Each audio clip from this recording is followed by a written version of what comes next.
질문 없으시면 오늘 수업으로 넘어가도록 할게요. 오늘은 31번부터 마지막 문제까지 같이 풀어보도록 하겠습니다. 자, 지난주와 마찬가지로 지난번에 지난달에 이미 여러분들이 질문해서 풀었던 듣기 문제는 좀 간단하게만 보고 넘어가고 그때 풀지 않았던 문제들 위주로 한번 문제 듣고 문제 풀어보도록 할게요. 자, 그러면 시작해 보도록 하겠습니다. 자, 준비되셨죠? 자, 듣기 문제 한번 들어볼게요.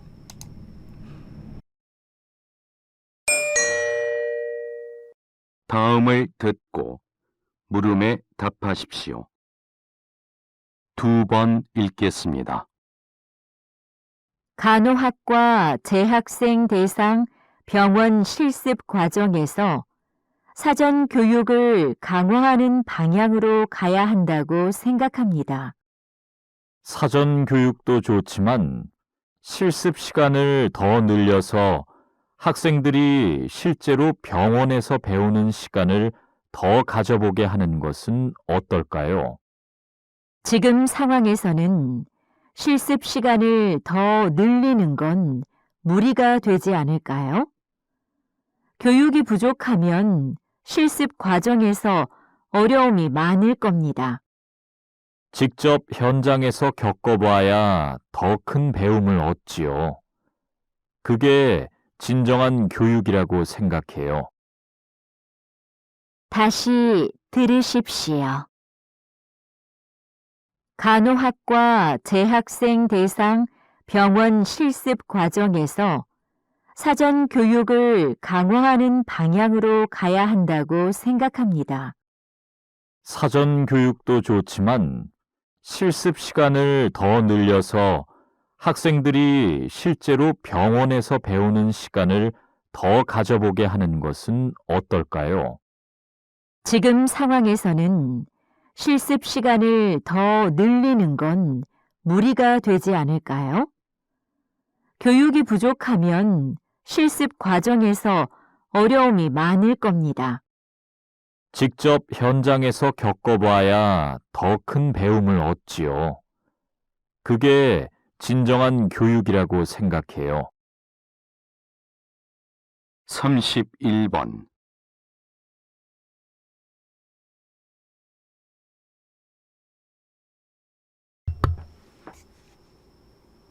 민님도 와 32번. 계셨네요. 반갑습니다. 자, 답 확인해 볼게요.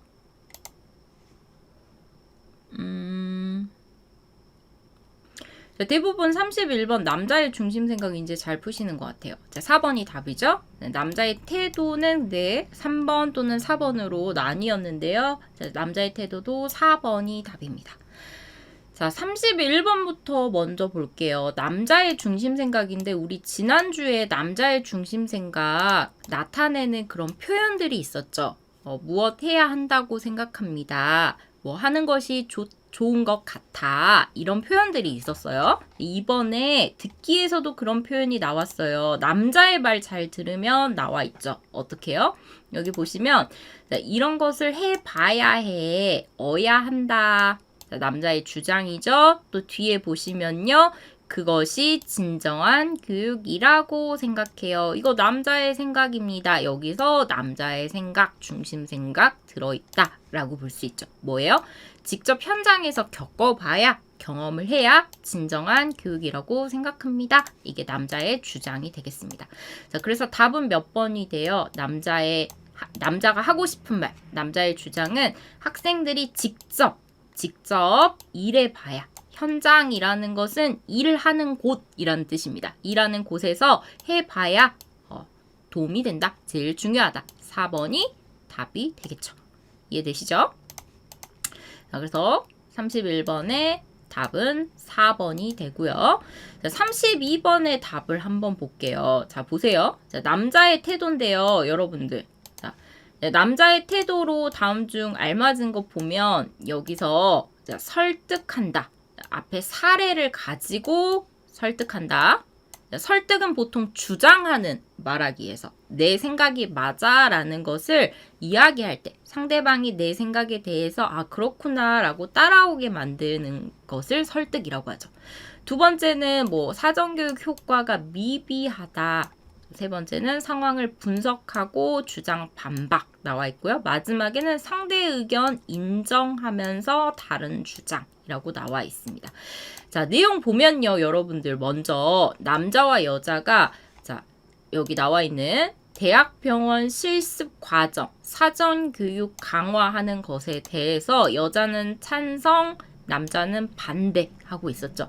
둘 다 나의 생각, 나의 주장에 대해서 말을 하고 있기 때문에 설득한다, 주장하고 있다, 주장한다 이런 표현들은 다 맞다라고 볼 수 있어요. 남자의 그러면 표현 한번 보면요. 일단 먼저 1번이 여기서 사례를 들고 있다라고 나왔는데 사례라는 건 예시잖아요. 예를 들어서 말하고 있다라는 뜻이 되겠죠. 그런데 여자와 남자의 말을 보면 예시 들어서 말하는 부분은 남자도 없고 여자도 없습니다. 한번 볼게요. 여자가 이렇게 해야 한다고 생각합니다 라고 해서 이 부분은 여자의 주장이 되겠죠. 그리고 보면요. 여자가 뭐라고 말해요? 지금 상황에서 실습 시간을 더 늘리는 것은 무리가 되지 않을까요? 라고 말합니다. 여기서 여자가 지금 상황에서는 무리다, 힘들다 라는 뜻이죠. 자, 처음 여자의 말은 여자의 주장이라고 볼 수 있고요.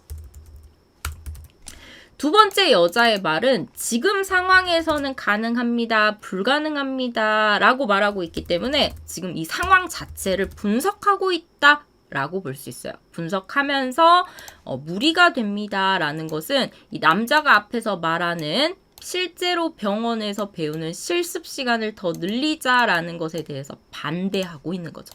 그러면 상황 분석을 통해서 상대의 의견을 반대하고 있다, 반박한다 라고 해요. 3번에 나와 있는 상황 분석해서 상대 의견 반박하는 이 3번은 여자의 말하기 태도라고 볼 수 있겠죠. 3번은 틀렸어요. 왜요? 남자의 태도가 아니라 여자의 태도라고 볼 수 있습니다. 자, 그러면 볼게요. 두 번째, 사전교육 효과가 미비하다. 자, 미비하다 무슨 뜻이죠? 미비하다? 우리 그동안 미비하다 많이 봤죠? 미비하다, 미미하다 비슷한 뜻인데요. 미비하다. 준비가 부족하거나 효과가 낮다, 효과가 없다 라는 뜻으로 미비하다 라고 말하죠. 앞부분에서 뭔가 계획하거나 준비하다 라는 내용이 나오면 부족하다 라는 뜻이고요. 효과와 관련한, 결과와 관련한 내용이 나오면 그 결과가 낮다, 효과가 없다 라는 뜻이 돼요.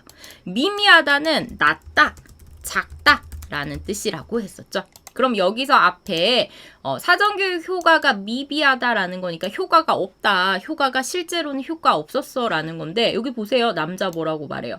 사전교육도 좋지만 이라고 말해서 여기 여자가 말하는 사전교육 강화에 대해서 인정하고 있어요. 여자의 상대의 의견을 인정하고 있어요. 사전교육도 좋다 라는 말을 통해서 인정하고 있지만 이 인정한 것을 가지고 이것도 좋지만 이러면 어떨까요? 이것은 어떨까요? 라는 것은 나의 의견을 제시할 때, 상대방을 설득할 때 쓸 수 있는 말이죠. 나의 의견 제시라고 볼 수 있죠.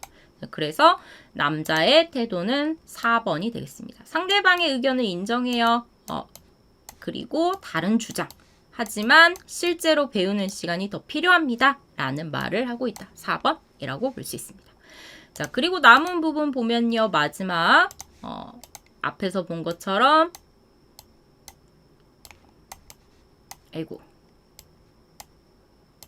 자, 마지막 줄 남자의 마지막 말은 남자의 주장이 되겠죠. 그러니까 직접 배워보자, 직접 경험해보자, 현장에서 겪어보자 라는 게 남자의 주장이 됩니다.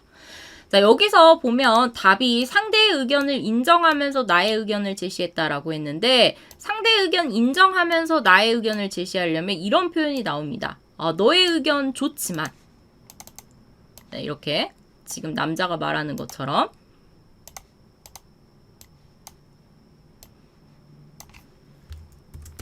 상대방의 의견을 먼저 말하고요.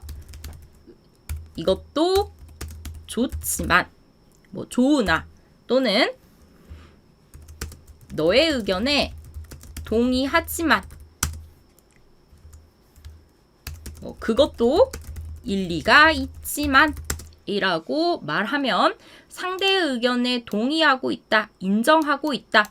근데 뒤에 하지만이라는 표현 나왔으니까 뒤에 반대로 이 상대의 의견과 반대되는 나의 의견을 이야기한다 라고 볼 수 있겠죠. 이 뒤에는 다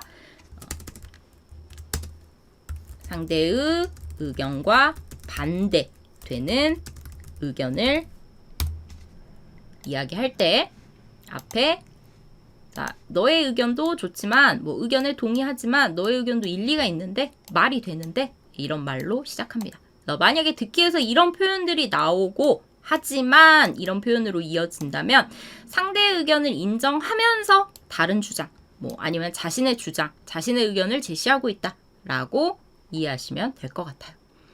문제에 대해서는 이해되시죠? 다른 질문 있으신가요?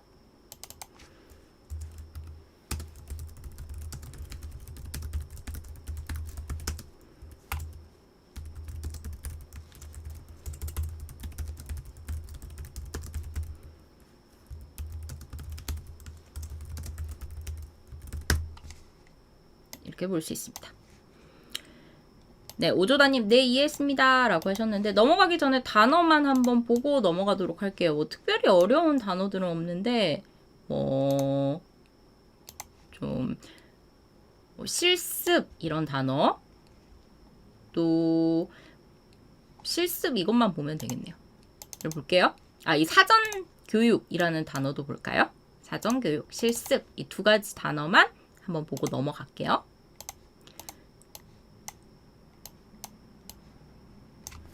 자, 먼저 사전교육이라는 것은요, 이 사전이라는 말이 일이 있기 전에 라는 뜻이에요.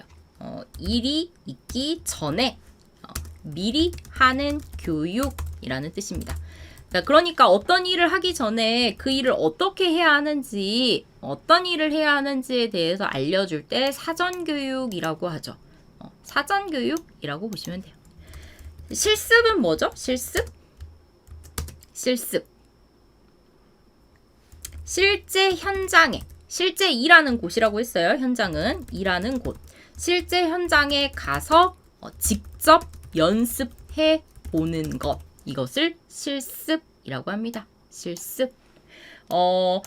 지난번 83회 듣기에서 보면 이 실습이라는 단어 그리고 연수라는 단어가 시험에 나왔었죠. 뭐 시험에 직장에 합격했는데 직장에 들어가기 전에 이 사전교육 연수 받는다고 했는데 그때 어디에서 해요? 그 다음에 무엇이 필요해요? 뭐 건강검진 가져가야 돼요? 막 이런 내용이 듣기로 나왔었어요. 여기 보면요. 사전교육은 어떤 일을 하기 전에 어떻게 해야 하는지 미리 알려주는 교육. 미리 알려주는 교육이라고 보시면 되고요. 실습은 직접 그곳에 가서 해보는 거. 연수는 뭐예요? 연수는 배우는 거예요.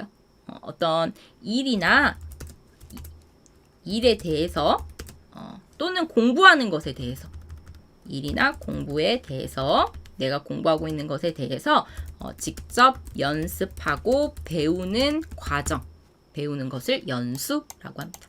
이런 단어들도 교육과 관련한 단어들이기 때문에 어떤 의미 차이가 있는지 좀 봐주시면 좋겠죠. 암리타님, 직원을 위한 교육이라고 했는데 뭔가 일하는 사람들을 위한 교육은 직원 연수라고 볼 수 있고 또 공부하는 사람, 뭐 의사 공부하고 있어요. 근데 그 사람들이 직접 환자 치료하는 것에 대해서 가서 연습하고 배워요. 그런 것은 공부하는 것에 대해서 연수를 받는다라고 볼 수 있겠죠. 넘어가도록 하겠습니다. 자, 다음에 33번, 34번 문제 풀어보도록 할게요. 잘 듣고 문제를 풀어주시면 되겠습니다. 듣기 시작할게요.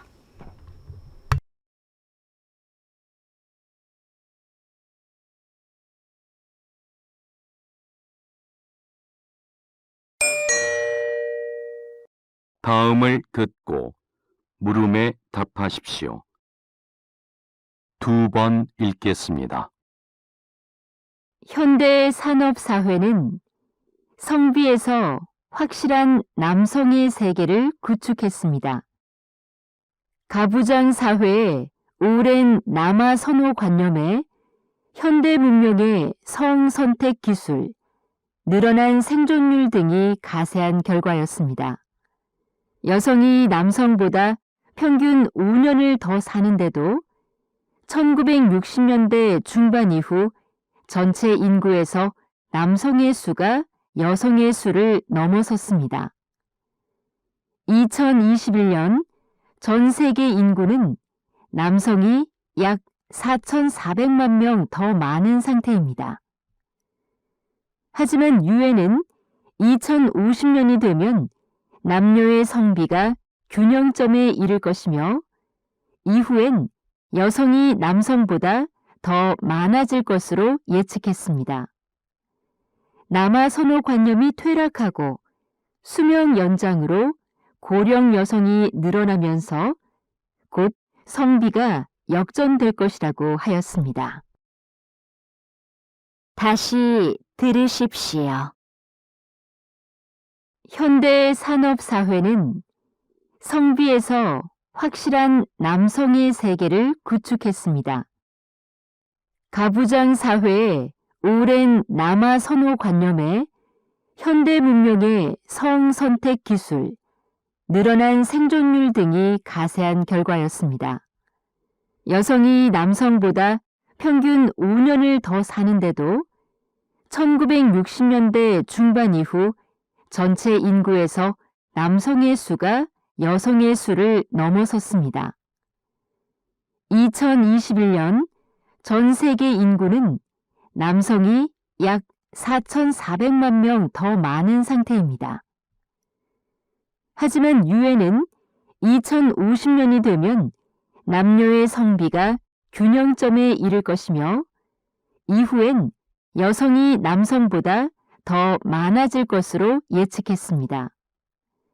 남아 선호관념이 퇴락하고 수명 연장으로 고령 여성이 늘어나면서 곧 성비가 역전될 것이라고 하였습니다. 33번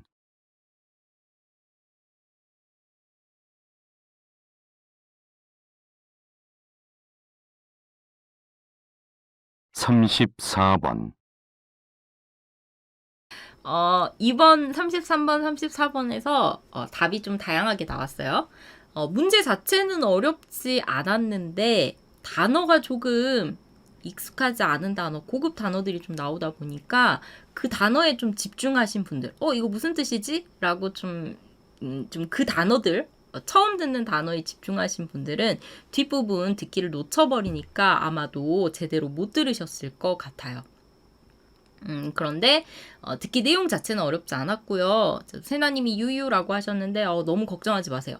지금 저와 같이 이 내용을 정리하다 보면 혹시라도 다음번에 이 성비와 관련한 듣기 내용이 나왔을 때 또는 읽기 내용이 나왔을 때 아마 쉽게 이해하실 수 있을 거예요. 아는 내용이 시험에 나오는 것과 모르는 내용이 시험에 나오는 건 문제를 푸는데 훨씬 확연하게 차이가 나죠. 조금이라도 아는 내용과 관련해서 듣기나 읽기에 나오면 내가 좀 더 추측해서 문제를 풀 수 있기 때문에 문제를 더 잘 듣고 더 잘 읽고 문제를 풀 수 있지만 한 번도 본 적이 없는 내용, 예를 들어 뭐 법과 관련한 내용, 뭐 아니면 경제와 관련한 평소에는 들어보거나 읽어본 적 없는 내용이 나와버리면 여러분들 그 내용 이해하는 것도 어렵고 단어 파악하는 것도 어려워서 잘 들리지도 않고 이해하기도 어렵죠. 그런 내용이 있기 때문에 이번에 나온 이 성비 불균형과 관련한 내용들을 제가 같이 한번 정리해 보도록 하겠습니다. 자, 답은 1번, 4번이고요. 자, 볼게요. 33번에 무엇에 대한 내용인지 고르세요 라고 나와 있는데 이거 처음으로 나왔어요. 앞에 1번부터 32번까지는 무엇에 대한 내용인지 고르세요 라는 문제가 없었습니다. 그리고 무엇에 대한 내용인지 고르세요 라는 것은 듣기 시험에서 딱 한 번만 나옵니다. 33번 한 문제만 나와요. 자, 그럼 문제 푸는 방법 알아야겠죠. 문제 푸는 방법 어떤 방법과 똑같다라고 생각하시면 되냐면요. 이 무엇에 대한 내용은 주제와 같다. 주제를 고르는 문제와 같다라고 보시면 돼요. 왜요? 무엇이라는 건 결국 이 듣기 내용 전체에서 이야기하고 있는 내용, 어떤 단어에 대해서 이야기하고 있는가 핵심어를 찾으라는 거예요. 가장 중요한 단어를 찾으라는 겁니다. 그럼 어떤 내용에 대해서 이야기하고 있어요? 핵심어 뭐예요? 라는 건 결국 주제를 물어보는 것과 똑같죠. 여러분들이 주제 찾기와 같은 방법으로 문제를 푸시면 되는데요. 자, 듣기 내용 보시면 이렇게 나와요. 처음에 성비 관련한 문제 나오고요. 여성이 남성보다 더 오래 사는데도 남성의 수가 여성의 수보다 더 많다. 남성의 수가 여성의 수를 넘어섰다. 이런 내용이 쭉 나오죠. 그리고 뒤에 보면 중요한 단어가 하지만 나옵니다. 자, 우리 주제 찾기에서 하지만, 그러나, 반면 이런 접속사 나오면 앞부분 잊어버려도 된다고 했어요. 왜요? 뒷부분이 주제에서는 훨씬 중요하다 말씀드렸죠. 이 뒷부분만 잘 듣고 문제를 푸시면 주제에 맞는 답을 찾을 수 있습니다. 자, 그럼 보면 이런 내용이에요. 하지만 뒷부분은 유엔에서 뭐라고 말하고 있어요? 2050년이 되면 남녀 성비가 균형점에 이르고 이후에는 2050년이 넘어서면 여성이 남성보다 더 많아질 것이다 라고 예측하고 있대요. 이런 내용을 이야기하고 있죠. 결국 뭐예요? 지금은 남성이 여성보다 더 많지만 2050년이 넘어서면 그때는 남성보다 여성이 더 많을 겁니다. 바뀔 거예요 라고 말하고 있어요. 그래서 1번이 답이 됩니다. 결국 이 전체 내용 무엇에 대해 말하는 거예요? 지금 우리가 사는 지금 세상에서는 여자보다 남자의 수가 훨씬 많지만 앞으로는 여자가 남자보다 훨씬 많아질 거예요 라는 말을 하고 있는 거죠. 그래서 미래의 성비 역전 전망에 대해서 말하고 있죠. 이거 단어 잠깐 볼까요? 단어도 조금 어려워 하시는 분들이 있을 것 같아서. 자, 일단은 2050년 그리고 예측하고 있다, 많아질 것이다 라는 걸 통해서 전망, 미래다 라는 건 알 수 있겠죠. 성비는 뭐예요? 성비?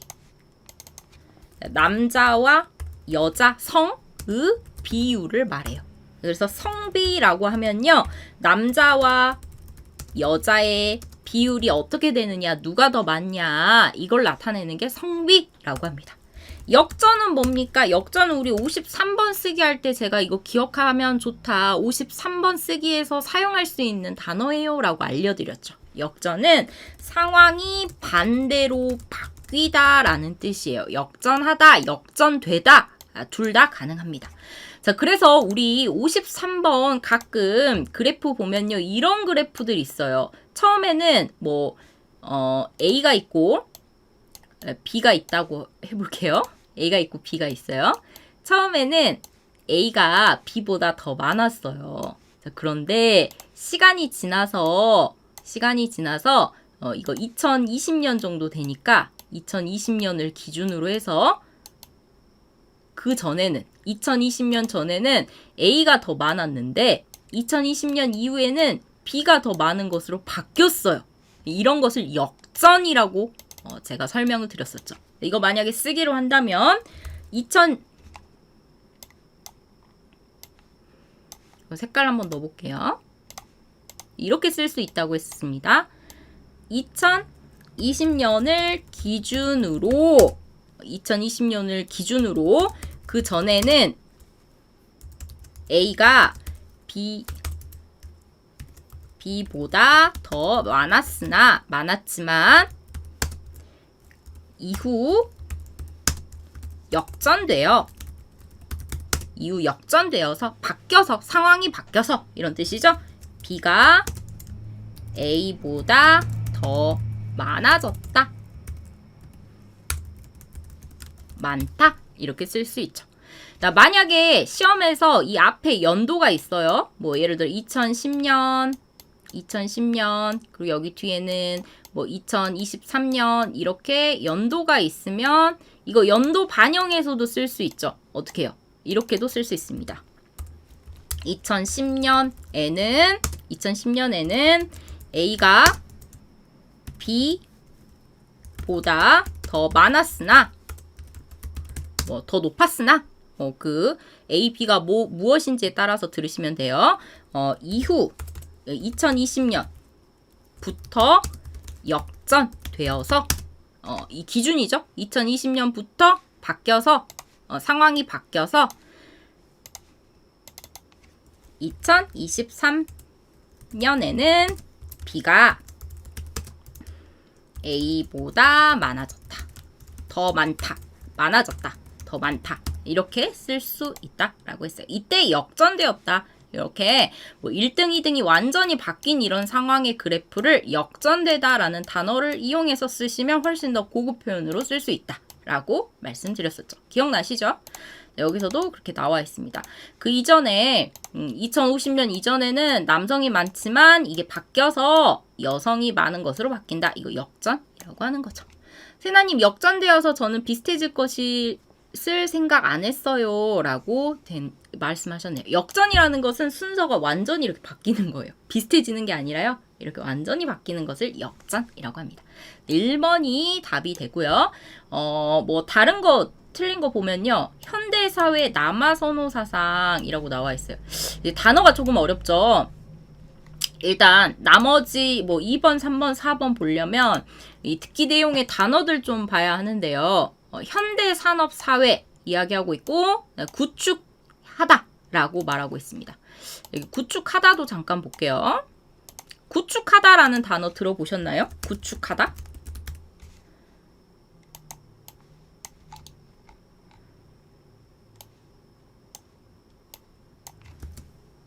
오서원님 오셨네요. 어서오세요. 반갑습니다.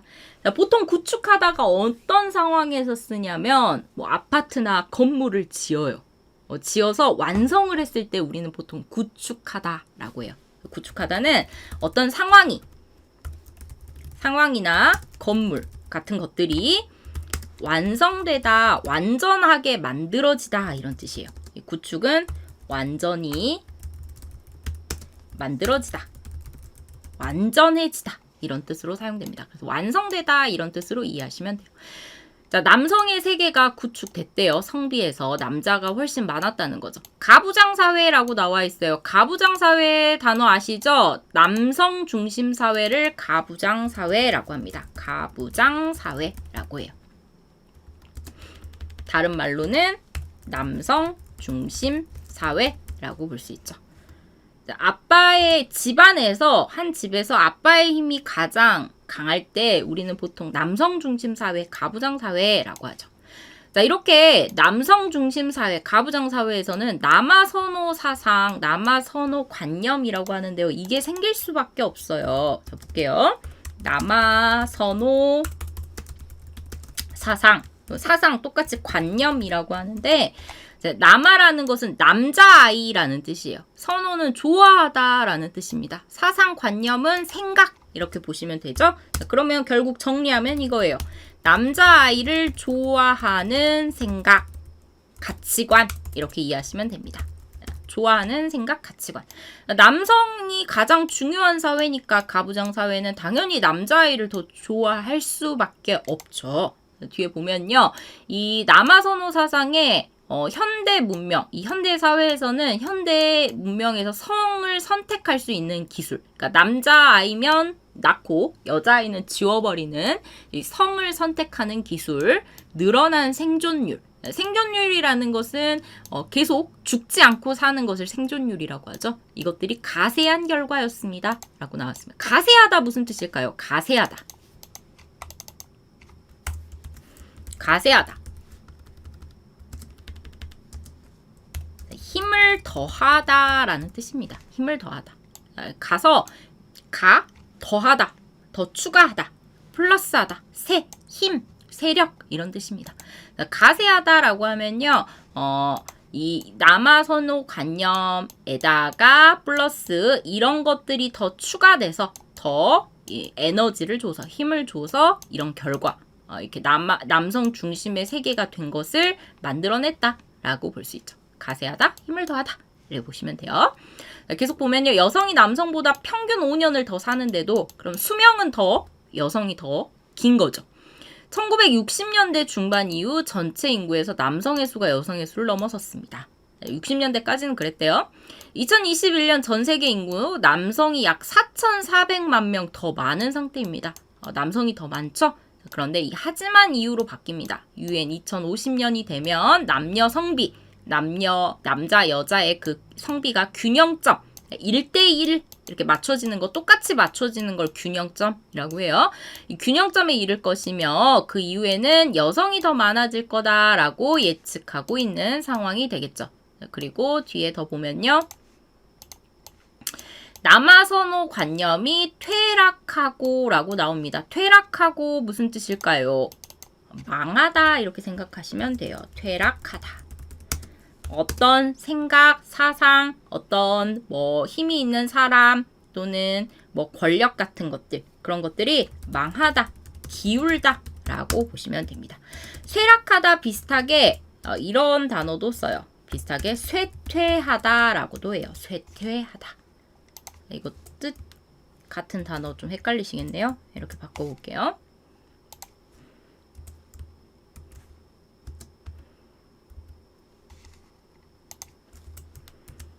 퇴락하다, 쇠퇴하다. 쇠퇴하다도 망하다, 기울다, 어떤 것이 힘을 잃고 없어져 가다 이렇게 보시면 됩니다. 자, 이런 남아선호 사상 없어지고 힘을 잃고 수명 연장으로 수명이라는 건 사람의 목숨이죠. 사람이 얼마나 살 수 있는지 나타내는 걸 수명이라고 하는데요. 그 연장, 더 늘리다 이런 거예요. 연장으로 고령 여성이 늘어나면서 곡성비가 역전될 것이라고 하였습니다. 라고 나와 있고요. 고령이라는 것은 나이가 많다라는 뜻이죠. 고령의 나이가 많다라고 이해하시면 돼요. 여기까지 단어 봤고요. 그럼 이 단어를 통해서 잠깐 보면 여러분들 무엇에 대한 내용인지 보세요. 보면요. 일단 무엇에 대한 내용은 하지만 이후 부분부터 보면 성비 역전 전망에 대해서 나타내고 있고 4번 현대사회 남아선호 사상 여기까지는 맞죠.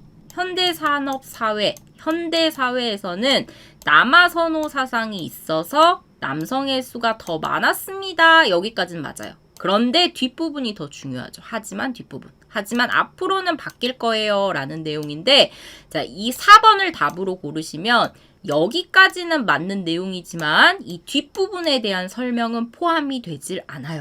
그래서 4번은 틀립니다. 나머지는 당연히 틀리겠죠. 국가별로. 미국은, 한국은, 베트남은, 중국은, 일본은 이렇게 나라별로 남자와 여자 비율을 설명하고 있지는 않으니까 원인도 없으니까 틀렸고요. 성별에 따른 평균 수명 변화도 나와 있지 않죠. 그래서 답은 1번이 되겠습니다. 이해되시죠? 넘어갈게요. 다음에 34번 볼게요. 34번은 들은 내용으로 일치하는 것 고르세요 라고 나와 있어요. 한번 볼까요? 자, 이것도 들은 내용으로 일치하는 것 고르려면 여러분들이 문제 푸시기 전에 여기서 먼저 포인트 단어를 고르셔야겠죠. 자, 보면 여성이 더 많다. 남성과 여성 비교해서 여성이 더 많다. 자, 앞으로 이렇게 될 거야. 앞으로 미래에는 이 남아선호 사상이 계속 될 거야. 라고 나와 있고요. 자, 보통 여성보다 남성이 또 비교네요. 여자, 남자 비교. 5년 정도 수명이 길대요. 더 오래 산다는 거죠. 마지막 2050년 숫자나 이런 날짜 나와 있으면 반드시 중요하게 보셔야 되는데요. 2050년에 비율이 비슷해질 거라고 전망한다. 비슷해질 거야. 말하고 있습니다. 자, 먼저 2050년 여기 바로 나왔었죠. 2050년에 남녀 성비가 균형점, 아까 균형점 1대1 똑같아진다 라고 설명드렸죠. 자, 이것에 이를 것이며 라고 말하고 있으니까 남녀의 성비 비율이 비슷해질 거야, 균형점에 이를 거야 라고 전망하고 있다. 4번이 맞는 말이 되겠어요. 여기에 4번 답 확인하실 수 있습니다. 자, 또 볼게요. 수명이 누가 더 기냐? 이거 여기 위에 나와 있어요. 여성이 남성보다 평균 5년 더 삽니다. 더 오래 삽니다. 라고 나와 있죠. 누가 더 살아요? 여자가 남자보다 더 사니까 이거 남성이 더 수명이 길다 틀렸습니다. 여자가 더 오래 산다? 라는 거 확인할 수 있어요. 자, 다음에 2번 앞으로 계속 남아선호 사상 유지될 거야 라고 말하고 있는데요. 남아선호 사상 여기 위에 나와 있었죠. 2번.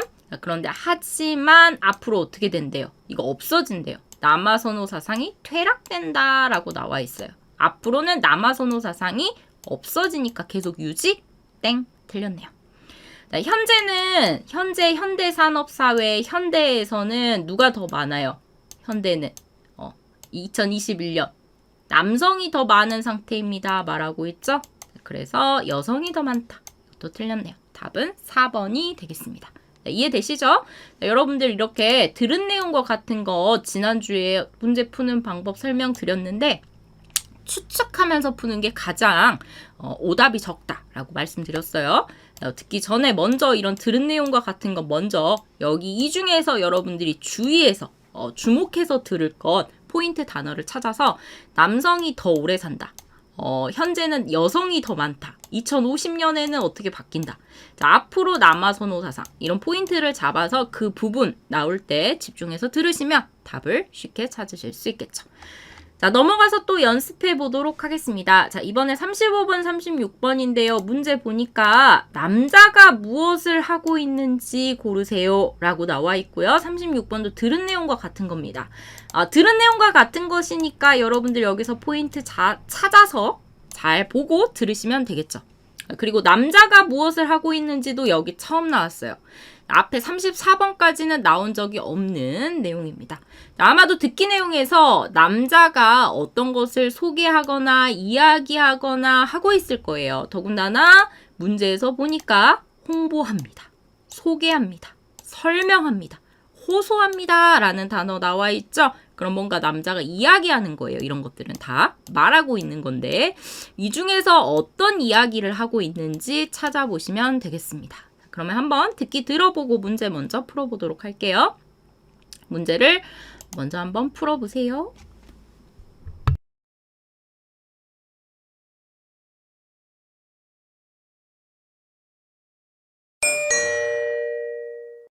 다음을 듣고 물음에 답하십시오. 2번 읽겠습니다. 박완서 작가는 어렸을 때부터 세계 문학 전집과 여러 러시아 작가들의 소설들을 읽으며 문학에 대한 꿈을 키웠다고 합니다. 20세에 서울대 국문과에 입학을 하게 되지만 입학과 동시에 한국 전쟁이 일어나 학업의 꿈을 접게 됩니다. 박완서 작가는 결혼을 하고 점차 문학과 멀어지는 생활을 하다가 20년 뒤 40세의 나이에 여류 장편소설 공모에 당선돼 문학의 삶에 본격적인 발을 들이게 되는데요. 여성이 글로써 자신의 목소리를 내기 어려웠던 그 시대 40세에 등단하여 80세까지 끊임없이 왕성하게 작품 활동을 한 존경스러운 작가입니다. 다시 들으십시오. 박완서 작가는 어렸을 때부터 세계 문학 전집과 여러 러시아 작가들의 소설들을 읽으며 문학에 대한 꿈을 키웠다고 합니다. 20세에 서울대 국문과에 입학을 하게 되지만 입학과 동시에 한국 전쟁이 일어나 학업의 꿈을 접게 됩니다. 박완서 작가는 결혼을 하고 점차 문학과 멀어지는 생활을 하다가 20년 뒤 40세의 나이에 여류 장편 소설 공모에 당선돼 문학의 삶에 본격적인 발을 들이게 되는데요. 여성이 글로써 자신의 목소리를 내기 어려웠던 그 시대, 40세에 등단하여 80세까지 끊임없이 왕성하게 작품 활동을 한 존경스러운 작가입니다. 35번.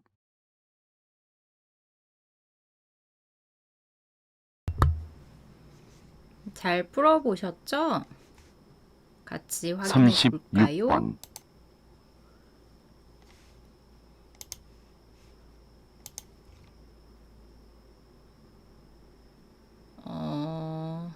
대부분 답이 비슷하네요. 자, 볼게요.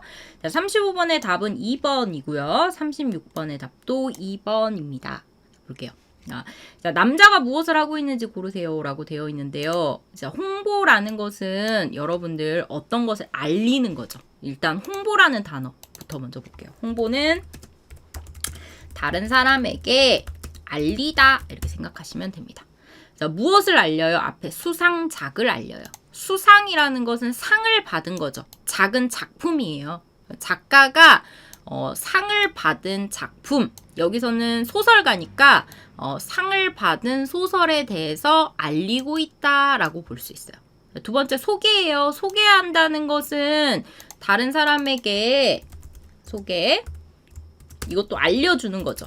다른 사람이 몰랐던 사실, 다른 사람이 모르는 일, 몰랐던 것을 알려주다 이렇게 볼 수 있어요. 소개라는 것은.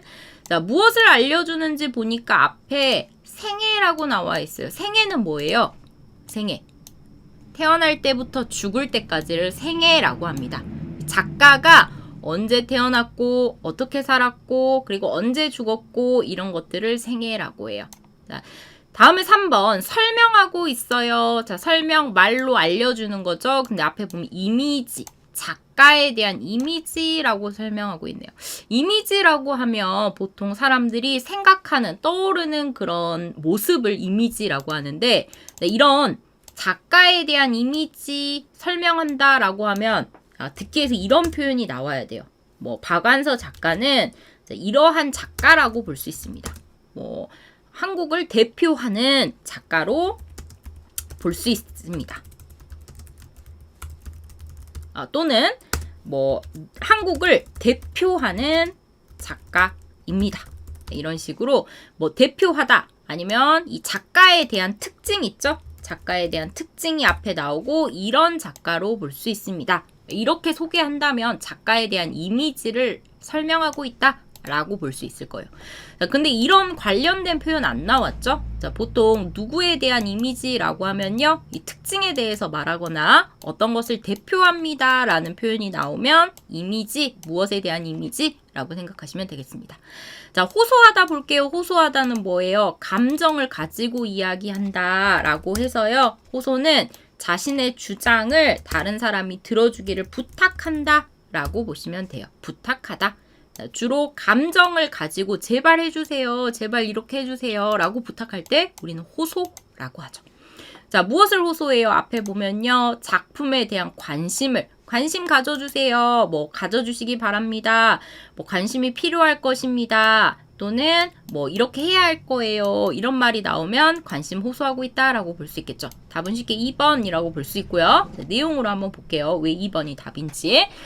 자, 전체 남자가 말하고 있는 거 보면 이런 말을 해요. 박완서 작품은 어렸을 때 이야기하고요. 20세에 이런 일을 했습니다. 말하고요. 20년 후 40세에 이렇게 행동을 했어요. 이런 일을 했어요. 그 마지막 80세까지. 그럼 80세에 돌아가신 거죠. 80세까지 이렇게 살았습니다. 라고 해서 작가의 어렸을 때부터 젊었을 때, 중년기, 마지막 노년기까지 태어날 때부터 죽을 때까지 작가의 생애에 대해서 소개하고 있다라고 볼 수 있겠죠. 답은 2번이 됩니다. 이해되시나요? 지금 3번을 답이라고 하신 분들도 계시는데요. 3번이 답이 되려면 아까 말한 것처럼 이런 표현이 나와야 돼요. 이제 제가 한국어 교사하기 전에는 이제 국어 선생님을 했었거든요, 학교에서.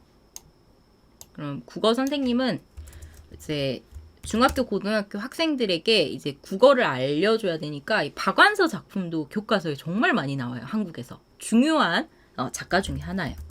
박완서 작가 하면요, 간단하게 정보를 말하면 어떤 내용에 대해서 많이 썼냐면 그 시절에 1950년대 이후부터 여자 작가가 많지 않았어요. 여류 작가. 여성 작가를 여류 작가라고 합니다. 여류 작가가 많지 않은데 대표적인 여류 작가로 볼 수 있고 소설 내용이 다 그 시대적인 배경이 많이 드러나요. 남북 분단의 아픔에 대해서 이야기하거나 또는 6.25 전쟁 그 상황에 대해서 이야기하거나 또는 그 이후 뭐 70년대, 80년대에서는 일반적인 사람들, 서민들의 삶의 모습, 삶에 대해서 이런 거는 좀 고쳐야겠다. 이런 모습은 아름다운 모습이야. 이걸 살펴보는 것, 고찰이라고 하죠. 이런 내용의 소설들이 많습니다. 수필도 많고요. 대표적으로 생각나는 게 교과서에 실린 작품들이 많이 있긴 한데 좀 뭐 옥상 위에 민들레꽃 뭐 이런 것도 있고 남옥 이런 것도 엄청 유명해요. 좀 여러분들과는 관계가 없기 때문에 뭐 자세히 설명을 못해서 좀 아쉽긴 하지만 간단히 보면 이분이에요. 지금 돌아가셔가지고 없는데 이분 작품이 교과서에도 정말 많이 나오고요. 만약에 여러분 토픽 시험에 나온다면 이런 수필이나 아니면 이런 소설들이 인물의 감정과 관련한 내용으로 좀 나올 수도 있겠죠. 그때 가서 보도록 할게요. 넘어가고요. 그래서 이런 특징이 있기 때문에 이게 특징이죠. 이 박완서 작품의 특징이죠. 그래서 만약에 3번 35번의 3번처럼 작가에 대한 이미지에 대해서 설명하고 있다. 이게 답이 되려면 아마 위에 듣기 내용이 이런 표현들이 나와야 돼요. 뭐 남북 분단 그 아픔을 노래한 아픔에 대해서 이야기한 작가로 볼 수 있습니다. 뭐 아니면 뭐 6.25에 대해서 이야기한 작가로 볼 수 있습니다. 뭐 서민들의 삶을 고찰한 작가로 볼 수 있습니다. 또는 대표적인 여류 작가, 여성 작가로 한국을 대표하는 여류 작가로 작가입니다. 작가로 볼 수 있습니다. 이런 이 작가에 대한 특징이 나왔을 때 이 작가의 이미지에 대해서 설명하고 있다라고 볼 수 있겠죠. 네, 여기서는 그런 내용보다는 이 작가가 박완서 작가님이 젊었을 때, 어렸을 때, 그 다음에 나이 들었을 때 이 전체 삶이 어떤 삶을 사셨는지에 대해서 설명하고 있기 때문에 2번이 더 적절한 답이 되겠어요. 수아님 어서오세요. 반갑습니다. 소피님도 오셨네요. 반가워요. 자, 다음에 이해되시죠? 넘어갈게요. 36번 문제 같이 풀어보도록 하겠습니다. 36번 보면요. 36번에 반복되는 단어가 다 박완서 나와 있기 때문에 박완서 작가와 관련한 내용이 나오겠구나라는 거 여러분들이 생각할 수 있고요. 포인트 잡아보면 대학 졸업하자마자 이런 표현 또 늦게 작가가 되었다. 그러면 여러분들 보세요. 1번과 2번은 서로 반대되죠. 졸업하자마자 작가가 되면 빨리 작가가 되는 건데 늦게 작가가 되었다라는 것은 1번과 2번이 반대되니까 둘 중에 하나는 답이고 하나는 틀린 것이라고도 추측하면서 문제를 푸실 수 있겠죠. 자, 다음에 3번은 한국 전쟁이 일어나서 뭐 문학과 멀어졌다. 한국 전쟁과 관련한 내용이 나오면 이 부분 잘 보셔야 되고요. 다음에 4번. 작가가 되기 쉬웠던 시대. 여자가 작가 되기 쉬웠던 시대. 시대와 관련한 표현이 나오면 4번 보시면 돼요. 자, 그러면 답을 한번 일단 찾아보면요. 여기 20대 국문과 서울대학교 나오죠. 서울대에 입학했지만 어떤 일이 터졌어요? 한국 전쟁이 일어나서 학업의 꿈을 접었대요. 대학을 그만뒀어요. 자, 그러면 대학 졸업하자마자 작가가 된 건 틀렸죠. 왜요? 한국 전쟁 때문에 학교 그만두고 뒤에 보면 결혼하고 문학과 멀어지는 생활이라고 나왔기 때문에 이거 1번 틀린 것 확인할 수 있습니다. 또 보면요. 한국 전쟁이 일어나서 문학과 멀어졌다라는 거 틀렸죠. 한국 전쟁이 일어나서 여기 보면 학업의 꿈을 접게 되었습니다 라는 표현이 있기 때문에 문학과 멀어진 게 아니라 꿈을 공부하는 것과 학업이라는 건 공부예요. 공부와 멀어졌습니다. 결혼을 하고는 문학과 멀어졌습니다. 결혼 이후에 문학과 멀어지게 되었다라는 걸 확인할 수 있습니다. 자, 다음에 보면 40세의 나이에 소설에 당선이 되었어요. 그러면 이거 빨리 작가가 된 건 아니죠. 그래서 여기에서 늦게 작가가 되었구나 라는 거 확인할 수 있고요. 또 뒤에 보면 40세 등단해서 80세까지 왕성하게 작품 활동을 했어요. 왕성하다, 매우 힘있다, 끊임없이 많이 이렇게 이해할 수 있어서 2번 많은 작품을 남겼다라는 것과 관련한 답으로 확인할 수 있고요. 또 여기 보시면요. 여성이 글로써 자신의 목소리를 내기 어려웠던 여성이 글로 목소리 내기 어려웠다. 작가가 되기 어려운 시대라고 생각할 수 있겠죠. 4번이 답이 됩니다. 답은 그래서 2번이 답으로 볼 수 있겠죠. 이해되시나요? 이것도 관련한 단어 잠깐 볼게요. 자, 먼저 여기 표현 보면 여성이 글로써 자기 목소리를 내기 어려웠던 시대라고 나와 있는데 표현이 조금 어렵죠. 여성이 글로써 자신의 목소리를 내기 어려웠던 시대. 이 표현은 이렇게 이해하시면 돼요. 글로 자신의 목소리를 내다라는 건 자신의 생각을 표현한다라는 뜻이에요. 그러면 여성이 글을 써서 글을 통해서 자신의 생각을 표현하기 어려웠던 시대라고 이해하시면 됩니다. 자신의 생각을 표현하기 어려웠던 시대. 똑같은 의미다 라고 보시면 돼요. 다음에 문학 전집이라고 나와 있죠? 전집은 전체 책을 모아놓은 걸 전집이라고 해요. 예를 들어서 박안서 작가가 쓴 책이 여러 권이잖아요. 그 여러 책을 모아서 한 권으로 만들면 이 전집이라고 볼 수 있습니다. 전체 책들 이렇게 볼 수 있죠. 또 내려가서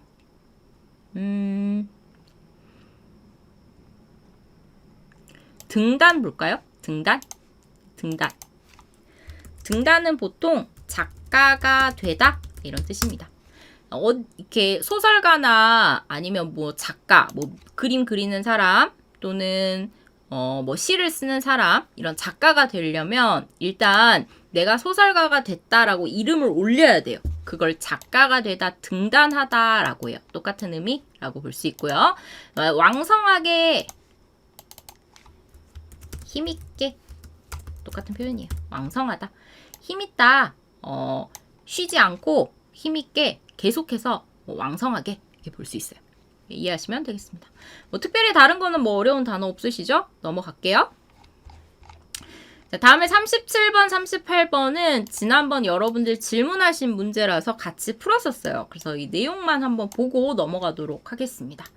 내용 보면요. 손목 터널 증후군이라고 나와 있는데요. 이게 무엇인지 앞에 설명 나와 있어요. 손이 저리거나 손목의 통증이라고 나와 있죠. 이렇게 손을 계속 사용하는 사람들. 손으로 할 수 있는 일이 많기 때문에 손을 계속 사용해서 손이 아플 때 손목 터널 증후군이라고 하고요. 또 이 증후군을 쉽게 생각하는 사람이 많은데 초기에 아플 때 그냥 두면 심각한 질병이 된다라고 말하고 있죠. 네, 이 증후군 예방하기 위해서 해결하는 방법 나와 있죠. 지나친 손의 사용을 자제하는 것이 중요합니다. 또 이렇게 하는 것도 도움이 됩니다. 라고 말하고 있어서 여자의 중심 생각, 주제와 관련해서는 이 뒷부분 이 증후군 예방하기 위해서 이렇게 해야 한다. 이렇게 하는 것이 좋다. 주제 찾기, 서술어 표현 이 부분에서 답을 찾을 수 있겠습니다. 나머지 들은 내용과 일치하는 것은 그냥 관련해서 보시면 되고요.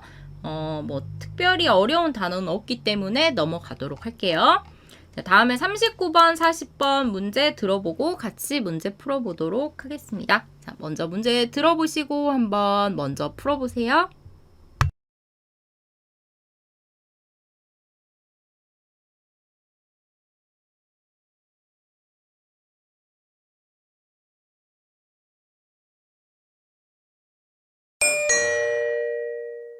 다음을 듣고 물음에 답하십시오.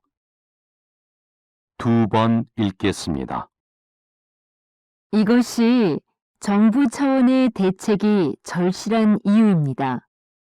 그렇습니다. 시각장애인들에게 필요한 점자책을 빌려주는 점자 도서관은 전국적으로 40곳 정도에 불과합니다. 이마저도 정부 차원에서 운영하는 곳은 없습니다. 또 대여할 수 있는 점자책도 턱없이 부족합니다. 해마다 출판되는 책 가운데 점자책은 2에서 3% 정도에 그치고 있습니다. 점자책 한 권을 만드는 비용이 일반 책의 4에서 5배 정도에 이르는 탓에 출판사들이 외면하기 때문입니다. 그래서 자원봉사자들을 선발해 한 글자씩 일일이 컴퓨터에 입력해 점자로 변환하는 식으로 책을 제작하고 있어 한 해에 500권도 만들지 못하고 있습니다. 다시 들으십시오. 이것이 정부 차원의 대책이 절실한 이유입니다. 그렇습니다. 시각장애인들에게 필요한 점자책을 빌려주는 점자 도서관은 전국적으로 40곳 정도에 불과합니다. 이마저도 정부 차원에서 운영하는 곳은 없습니다. 또 대여할 수 있는 점자책도 턱없이 부족합니다. 해마다 출판되는 책 가운데 점자책은 2에서 3% 정도에 그치고 있습니다. 점자책 한 권을 만드는 비용이 일반 책의 4에서 5배 정도에 이르는 탓에 출판사들이 외면하기 때문입니다. 그래서 자원봉사자들을 선발해 한 글자씩 일일이 컴퓨터에 입력해 점자로 변환하는 식으로 책을 제작하고 있어 한 해에 500권도 만들지 못하고 있습니다. 39번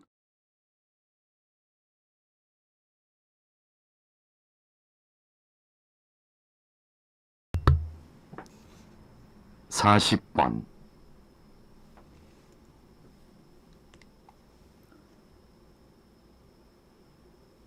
잘 들으셨죠? 이것도 한번 같이 문제 풀어볼까요?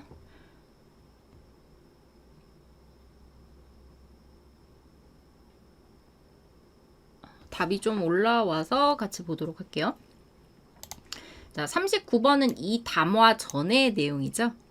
지금 듣기의 내용 앞부분 내용. 앞부분에는 어떤 내용이 있었을까? 어떤 내용에 대해서 이야기했을까라는 거 찾으라는 건데 이것도 39번 하나만 시험에 나옵니다. 문제 딱 하나뿐이에요.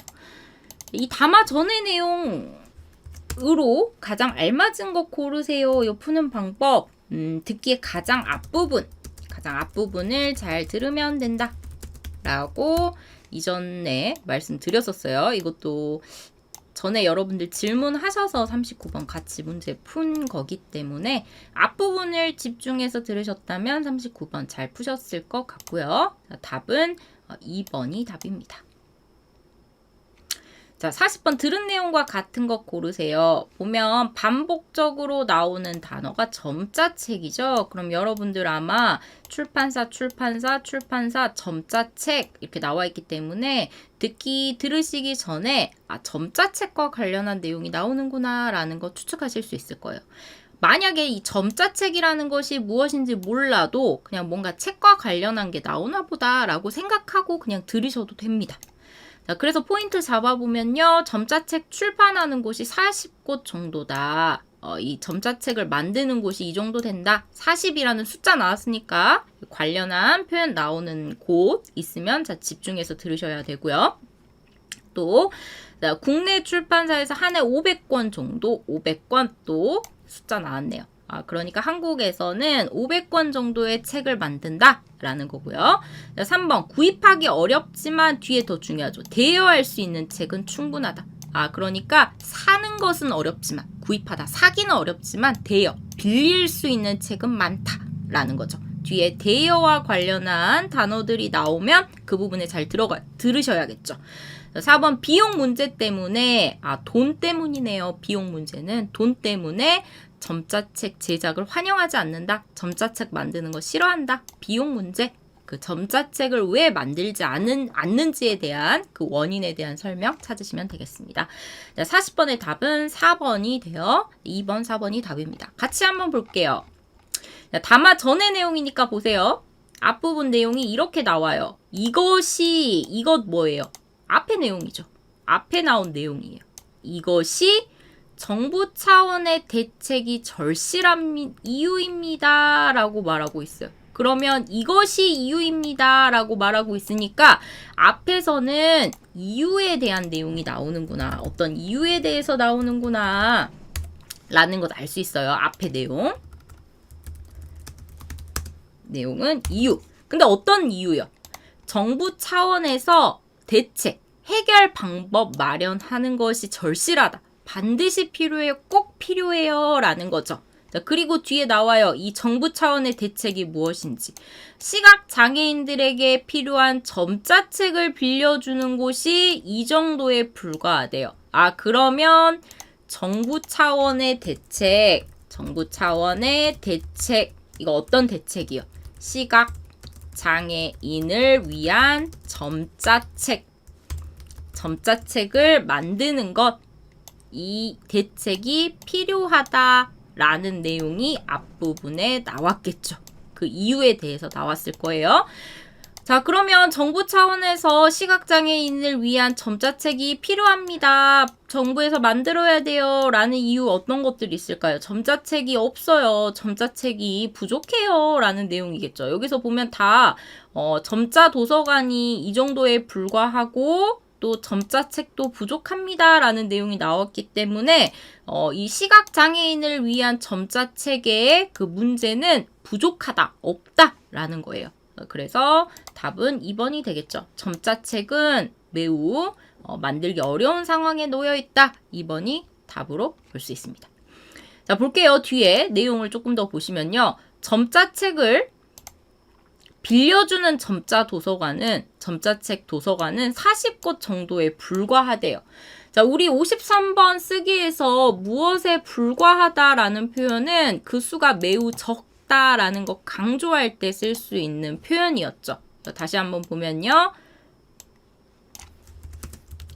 자, 무엇에 불과하다라는 것은 앞에 나온 숫자가 매우 적다. 이것밖에 안 된다. 겨우 이것밖에 안 된다. 이런 뜻이 있었고요. 겨우 이것뿐이다. 같은 의미로 쓸 수 있습니다. 그러니까 앞에 나온 이 숫자가 매우 적다, 많지 않다 라는 뜻으로 이해할 수 있죠. 자, 그럼 점자 도서관이 많지 않네요. 부족하네요. 라는 거 이해할 수 있고요. 또 계속 보면요. 또 두 번째 문제죠. 대여할 수 있는 점자책. 대여 나왔네요. 아까 들은 내용과 같은 거 40번. 대여. 3번이죠. 대여할 수 있는 점자책도 턱없이 부족합니다. 자, 턱없다라는 것은 말도 안 되게 매우 많이 이렇게 이해하시면 돼요. 매우 부족합니다. 라고 이해하시면 돼요. 자, 그러면 벌써 여기에서 우리는 40번의 3번 문제 확인할 수 있죠. 대여할 수 있는 점자책이 충분하다라고 했는데 충분한 게 아니라 부족합니다. 라고 말하고 있죠. 계속 보면요.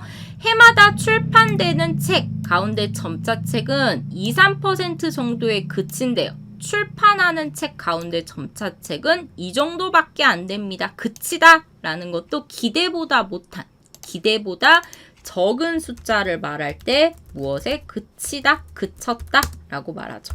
앞에 나온 그 내용이 기대한 것보다 적다. 기대한 것만 못하다 라는 뜻으로 쓸 수 있습니다. 자, 그럼 여기에서도 보면요. 국내에서 출판하고 있는 책 얼마 안 된다라는 것 알 수 있고요. 또 보면 한 권 만드는 비용이, 책 만드는 비용, 돈 나왔어요. 비용이 일반 책보다 3~4배 정도, 4~5배 정도 이르는 탓에 출판사들이 외면한대요. 그 비용 관련한 내용 나왔으니까 4번. 40번에 4번 비용 문제 때문에 환영하지 않는다. 이거 맞는 답으로 볼 수 있겠네요. 4번 비용 관련한 내용 여기 나왔어요. 자, 그래서 해결 방법이죠. 자원봉사자들을 선발해서 일일이 컴퓨터에 입력해서 점자로 변환하는 식으로 책을 제작하고 있어서 한 해에 500권도 만들지 못해요. 500권 숫자 여기 나왔네요. 2번 국내 출판사에서 한 해 500권 정도 점자책 제작한다 라고 했는데 출판사가 아니죠. 출판사가 아니라 자원봉사자들이 만드는 책은 500권도 만들지 못하고 있어요 라고 말하고 있기 때문에 출판사에서 책을 만든다 틀렸습니다. 2번도 이거 2번이네요. 2번도 틀린 거 확인할 수 있고요. 자, 마지막 1번 한번 볼게요. 점자책을 출판하는 곳 40여 곳 여기 나왔어요. 40여 곳 정도에 불과합니다 라고 나왔는데 앞에 점자 도서관이죠. 점자 도서관이 40곳 정도 됩니다. 40곳밖에 안 됩니다 라고 말하고 있어서 출판사가 아니라 도서관에 대해서 말하는 것 확인할 수 있습니다. 답은 4번이 되겠습니다. 이해되시죠? 세나님 질문하셨네요. 이마저도 질문하셨어요. 한번 단어 한번 볼게요. 여기 이마저도 라고 나와 있고요. 또 다른 거 단어 보면요. 일단 점자책 한번 보고 외면하다 이거 한번 볼까요? 이렇게 한번 보도록 하겠습니다. 자, 볼게요. 일단 점자책은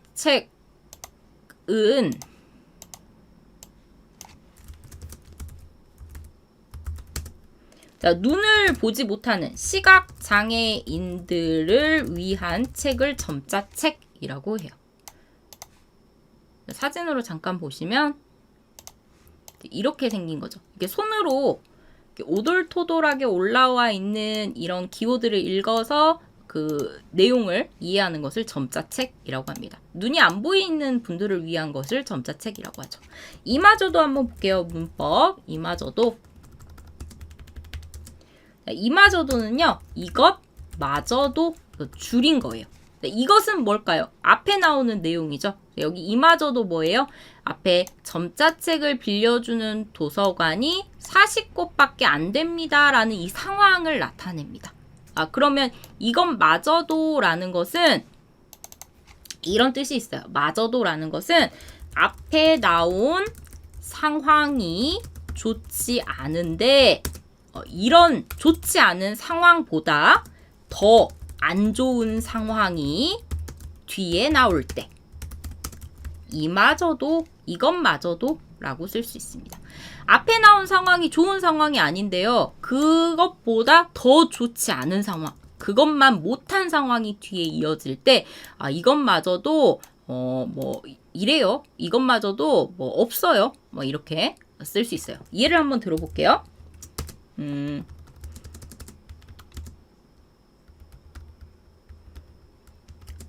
안 좋은 상황. 앞에 나온 상황 한번 써볼게요. 상황. 지금 상황이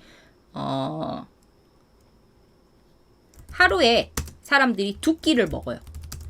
먹는다.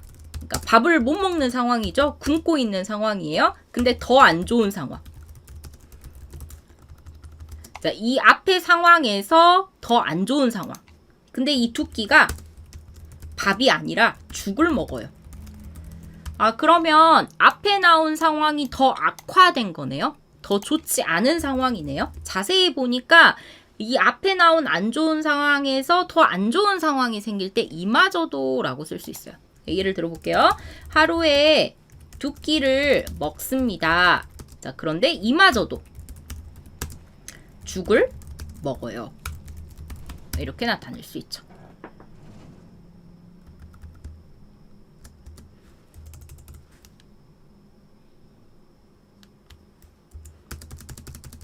자, 여러분들의 상황으로 한번 볼까요? 상황. 여러분들 유학 와서 한국에서 사는 상황이 많으니까 유학생이기 때문에 유학생이라서 돈이 부족해요. 돈이 부족해요. 근데 더 안 좋은 상황. 더 안 좋은 상황 어떤 거 있을까요?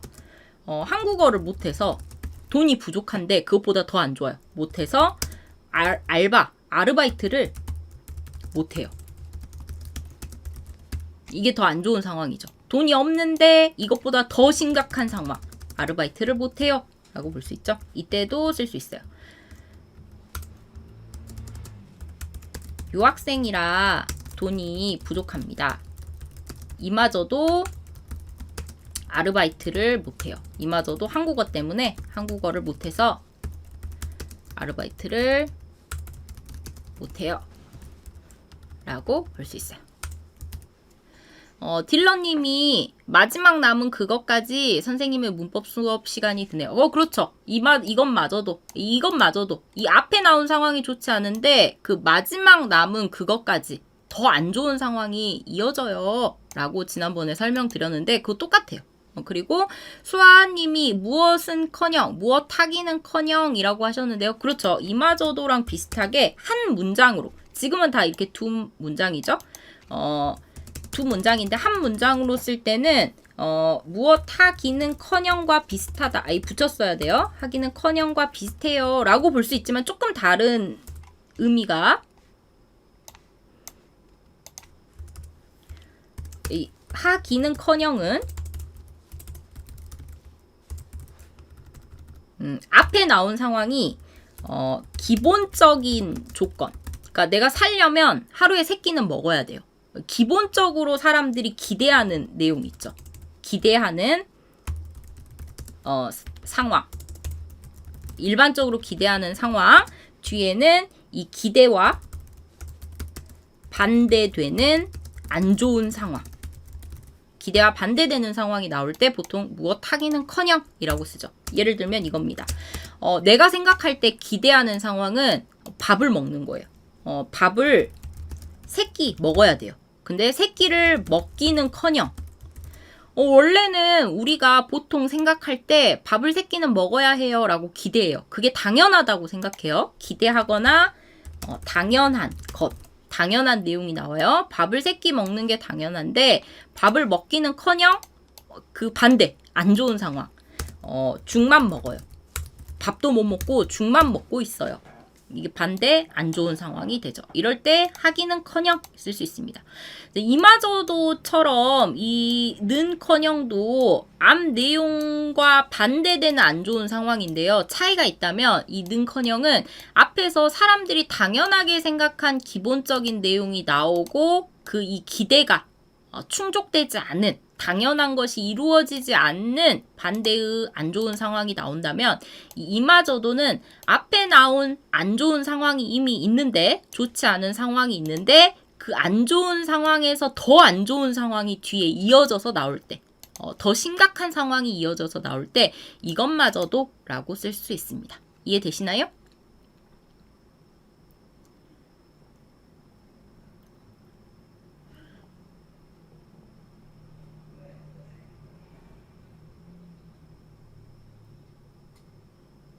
오조다님 53번 쓰기 할 때 무엇에 불과하다,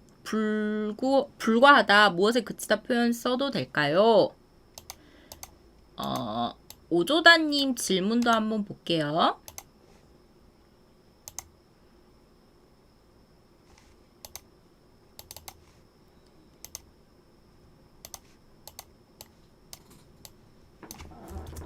(53번) 쓰기에서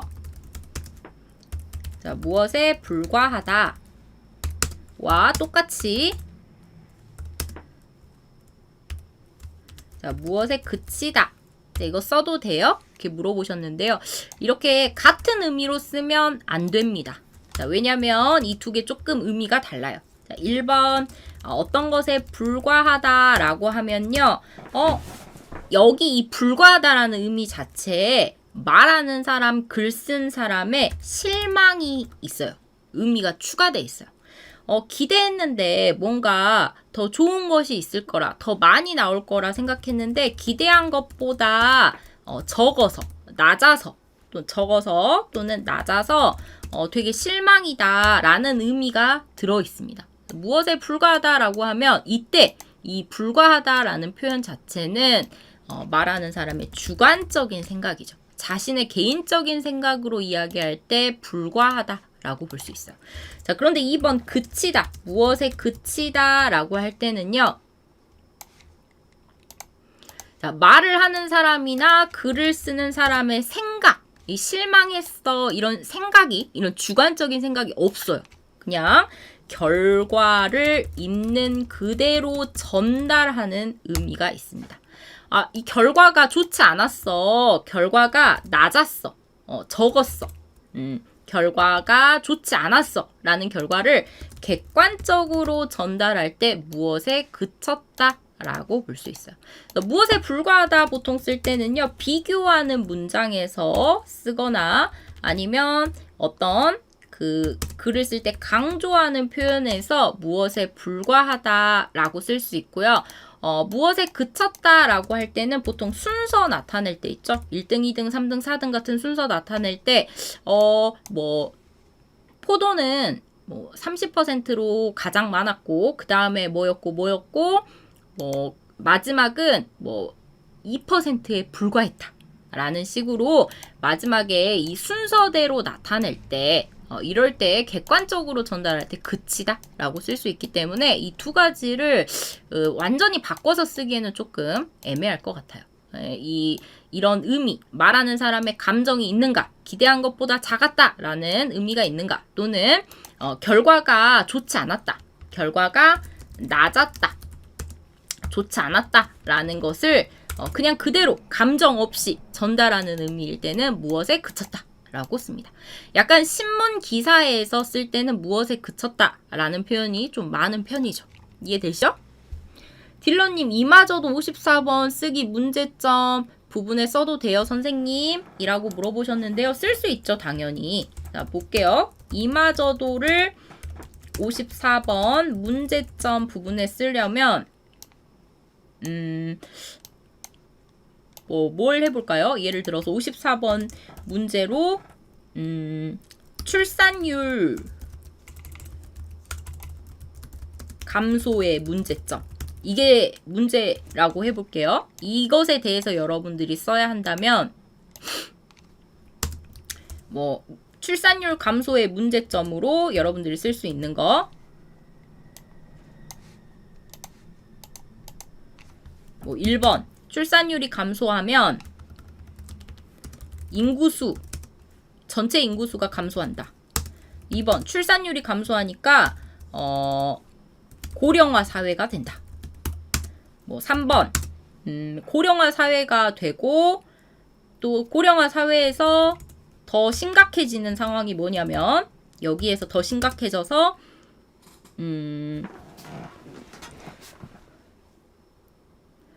노동력 부족. 이렇게 볼 수 있겠죠. 이렇게 두 가지만 한번 볼게요. 이제 만약에 이렇게 쓸 때 출산율 이와 같은 출산율 감소의 문제점은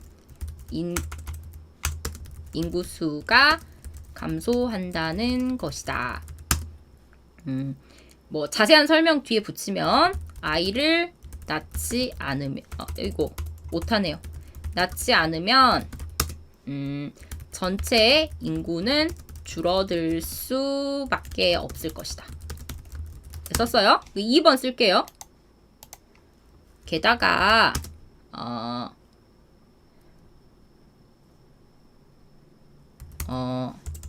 출산율 감소로 고령화 사회가 될 수 있다. 쓸 수 있고요. 이마저도 이 고령화 사회마저도 고령화 사회가 되는 것마저도 노동력 실제 일할 수 있는 인구는 점점 줄어드는 초고령 사회로 나아갈 것이다. 이렇게 쓸 수 있겠죠. 보세요. 지금 문제가 고령화 사회가 된다는 게 문제였어요. 근데 만약에 이걸 해결하지 않는다면 이 고령화 사회마저도 이 고령화 사회에서 더 심각해지는 상황, 더 심각해지는 상황이 일할 수 있는 인구는 줄어들어서 더 줄어드는 더 나이 많은 사람들이 훨씬 더 많아지는 초고령 사회, 이마저도 이렇게 초고령 사회로 될 수 있다 나아갈 수 있다. 앞에 나온 상황, 문제보다 더 심각한 문제, 여기에서 더 심각한 문제가 있을 때 이마저도 이렇게 될 수 있다, 이렇게 될 것이다 라고 쓸 수 있습니다. 이마저도 쓸 수 있어요. 좋아요. 자, 또 질문 없으시면 넘어갈까요? 지금 여러분들 질문 잘해주셨는데 이렇게 여러분들이 듣기나 읽기를 통해서도 이제 쓰기에서 이렇게 쓰면 되는구나 이런 아이디어를 많이 얻을 수 있기 때문에 듣기 읽기를 단순히 문제풀이라고 생각하시는 에서 벗어나서 여기에서 나도 이렇게 말해야겠다, 이렇게 쓰기를 해봐야겠다, 이런 것들을 좀 생각하면서 공부하시면 더 도움이 되겠죠. 혼자 하기 힘드시기 때문에 제가 이렇게 문제풀이를 통해서 도와드리도록 할게요. 마지막 외면하다 한번 볼게요. 외면하다. 외면하다. 단어 이거 하나만 더 보고 갈게요. 외면하다. 외면하다 무슨 뜻일까요? 외면하다. 외면은 고개를 돌리다예요. 얼굴, 면이 얼굴이에요. 이 면, 얼굴인데 외가 돌리다예요. 얼굴을 돌리니까 당연히 관심이 없다. 어떤 것에 대해서 관심이 없다. 그것을 싫어하다, 거부하다.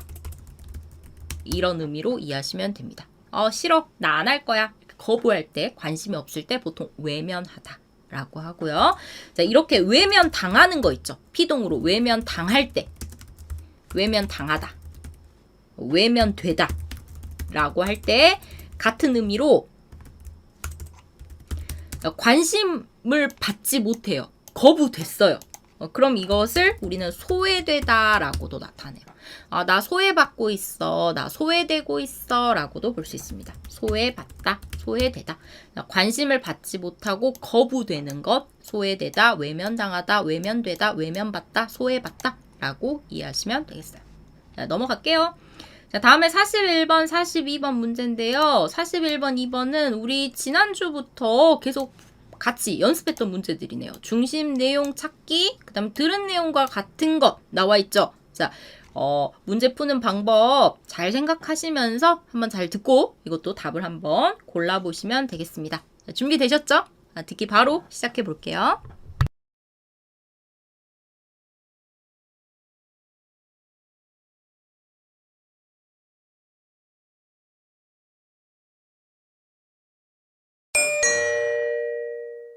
다음을 듣고 물음에 답하십시오. 2번 읽겠습니다.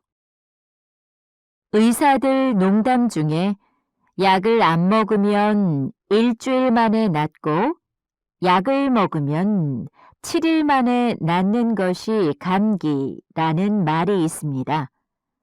이것은 감기가 딱히 치료제가 없는 병이라는 말입니다. 감기는 바이러스가 원인이 되어 생기는 질병인데 지금까지 감기 바이러스를 물리치는 약은 나온 적이 없습니다. 그럼에도 불구하고 감기에 걸릴 때마다 사람들은 습관적으로 병원에 가고 약을 먹습니다. 또 많은 사람들이 약을 먹고 괜찮아졌다고 말합니다. 하지만 결론부터 말하자면 우리가 먹는 감기약은 치료제가 아니라 증상 개선제입니다. 감기 증상을 개선시켜 우리 몸이 견디기 좋도록 만들 뿐 감기를 낫게 하지는 못합니다. 다시 들으십시오. 의사들 농담 중에 약을 안 먹으면 일주일 만에 낫고 약을 먹으면 7일 만에 낫는 것이 감기라는 말이 있습니다. 이것은 감기가 딱히 치료제가 없는 병이라는 말입니다. 감기는 바이러스가 원인이 되어 생기는 질병인데 지금까지 감기 바이러스를 물리치는 약은 나온 적이 없습니다. 그럼에도 불구하고 감기에 걸릴 때마다 사람들은 습관적으로 병원에 가고 약을 먹습니다. 또 많은 사람들이 약을 먹고 괜찮아졌다고 말합니다. 하지만 결론부터 말하자면 우리가 먹는 감기약은 치료제가 아니라 증상 개선제입니다. 감기 증상을 개선시켜 우리 몸이 견디기 좋도록 만들 뿐 감기를 낫게 하지는 못합니다. 41번.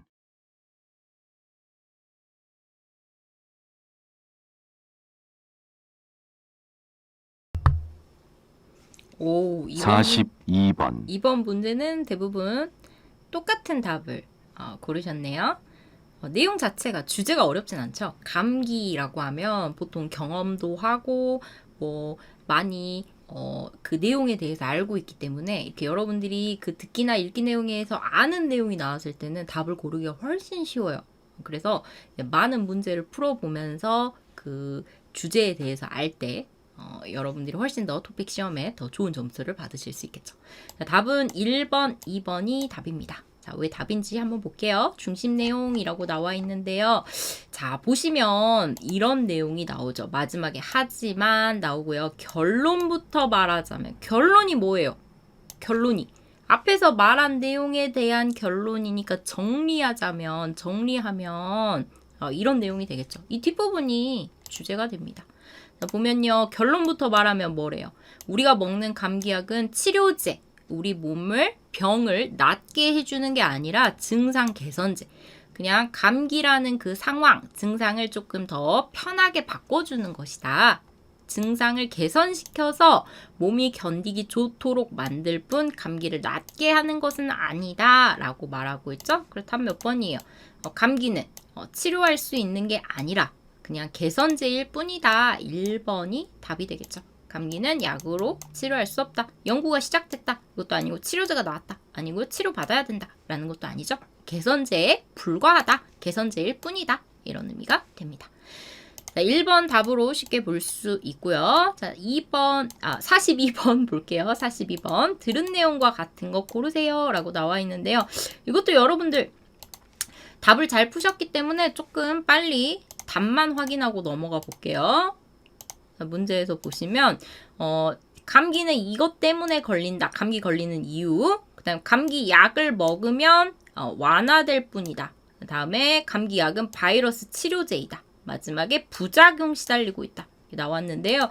위에 내용에서 보시면 여기 보세요. 우리가 먹는 감기약은 치료제가 아니라 개선제일 뿐입니다. 라고 말하고 있죠. 그러면 여기 나온 감기약 먹으면 감기 증상이 완화됩니다.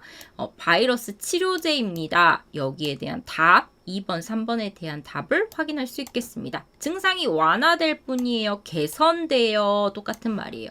개선 무슨 뜻이에요? 상황이 더 좋아지다.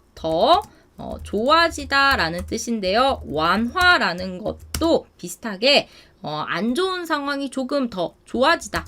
이런 뜻이 있어요. 좋아지다. 의미가 이거죠. 지금 있는 상황에서 조금 더 좋은 쪽으로 바뀌는 게 개선이고요. 완화는 지금 안 좋은 상황이 조금 더 안 좋아지지 않도록 안 좋은 상황이 조금 더 괜찮아지는 것을 완화라고 합니다. 원래 안 좋은 상황에서 조금 상황이 악화되지 않는 것. 안 좋아지지 않다. 안 좋아지지 않는다. 이런 뜻이 되고요. 개선되다라는 것은 지금 상황보다 더 좋은 쪽으로 바뀌다. 라고 할 때 개선, 완화는 더 안 좋아지지는 않는다. 이거 완화되다. 라고 해요. 이거 보시면 되겠습니다. 자, 그래서 답은 2번이고요. 나머지 뭐 볼게요. 추운 날씨 때문에 걸린다라고 했는데 감기는 바이러스가 원인이다라는 말이 있기 때문에 여기서 1번 틀렸다라는 거 확인할 수 있죠. 추운 날씨가 아니라 바이러스 때문이다. 라고 볼 수 있고요. 자, 다음에 부작용과 관련한 말은 없어요. 그래서 답이 2번이라고 볼 수 있습니다. 보면 전체 뭐 특별히 같이 볼 만한 단어는 없는 것 같은데, 자, 이 약물과 관련한, 약과 관련해서 조금 고급 단어만 보고 넘어가도록 할게요. 이렇게 지금 나온 듣기 내용에서 보신 것처럼 몸에 좋지 않은데도 약을 자꾸 찾는 사람들 있죠. 아프지 않는데, 또는 약이 효과가 없어요. 효과가 없는데도 자꾸 약을 먹는 이런 상황을 우리는 약물 의존증이라고 해요. 약물을 지나치게, 약을 너무 믿어서 약만 먹으면 모든 문제가 해결될 거야, 뭐 더 좋아질 거야 라고 생각하는 것을 약물 의존증이라고 하죠. 자, 그리고 이 듣기에서 보면요, 이런 내용이 나와요. 감기약 먹는다고 해서 감기가 낫는 게 아니야. 그냥 감기약을 먹어서 우리가 감기라는 그 바이러스를 좀 견딜 수 있게 만들어주는 거야 라고 말하죠. 이 약과 관련해서 이런 약물 오남용이라는 단어가 있습니다. 이 또 어려운 단어이기 때문에 여러분들이 알아두시면 좋을 것 같아요. 이제 일단 오용이라는 것은요, 잘못 사용하다라는 뜻이에요. 잘못 사용하다. 잘 사용하지 않다라는 뜻이죠. 자, 그래서 약물 오용이라고 하면요, 약을 잘못 먹다, 잘못 사용하다라고 볼 수 있어요. 내가 감기 때문에 아픈데 뭐 감기와 상관없는 다른 약, 배가 아플 때 먹는 약을 먹을 때 이런 거 약을 잘못 먹다, 약물 오용이라고 하고요. 남용은 필요 이상으로, 필요한 것보다 더 많이 사용하다. 이거 남용이라고 해요. 그래서 약물 남용이라고 하면 필요하지도 않은데 약을 너무 많이 먹는다. 이것을 약물 남용이라고 볼 수 있죠. 그래서 약과 관련해서, 약물과 관련해서 잘못된 습관 중에 하나가 이런 약물 오남용이라고 볼 수 있습니다. 잘 알아보지 않고 병과 관련 없는 약을 먹거나 약을 너무 많이 먹는 약물 오남용이 문제점이라고 볼 수 있겠죠. 자, 그리고 이 약물 남용하는 이런 상황 자체를 약물에 의존하는 상황이라고도 이해할 수 있어요. 이런 단어들도 여러분들이 잠깐 기억하시면 좋을 것 같아요. 넘어갈게요. 다음에 하마와 관련한 내용인데요. 이거는 그때 다 문제 풀이를 했기 때문에 그냥 넘어가도록 할게요. 하마 관련한 내용인데 뭐 특별히 어려운 단어는 없는 것 같고요. 단어만 잠깐 보고 넘어갈까요?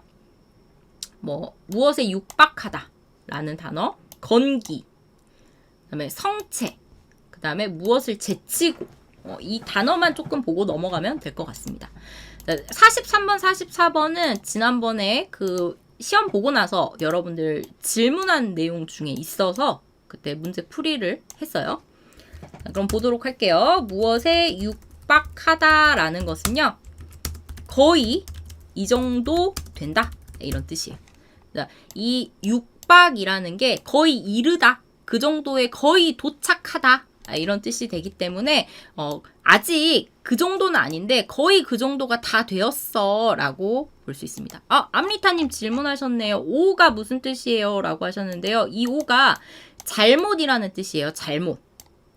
맞게 사용하지 않는다, 이런 뜻이에요. 잘 사용하지 않다, 오.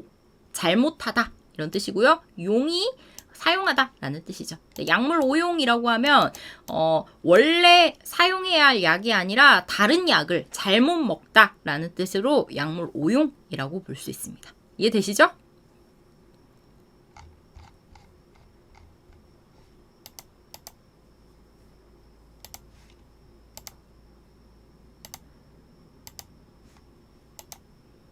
그렇죠. 오류가, 릴리님이 오류 같은 건가요? 물어보셨는데, 그죠? 오류할 때 오도 잘못, 이런 뜻이 되겠죠.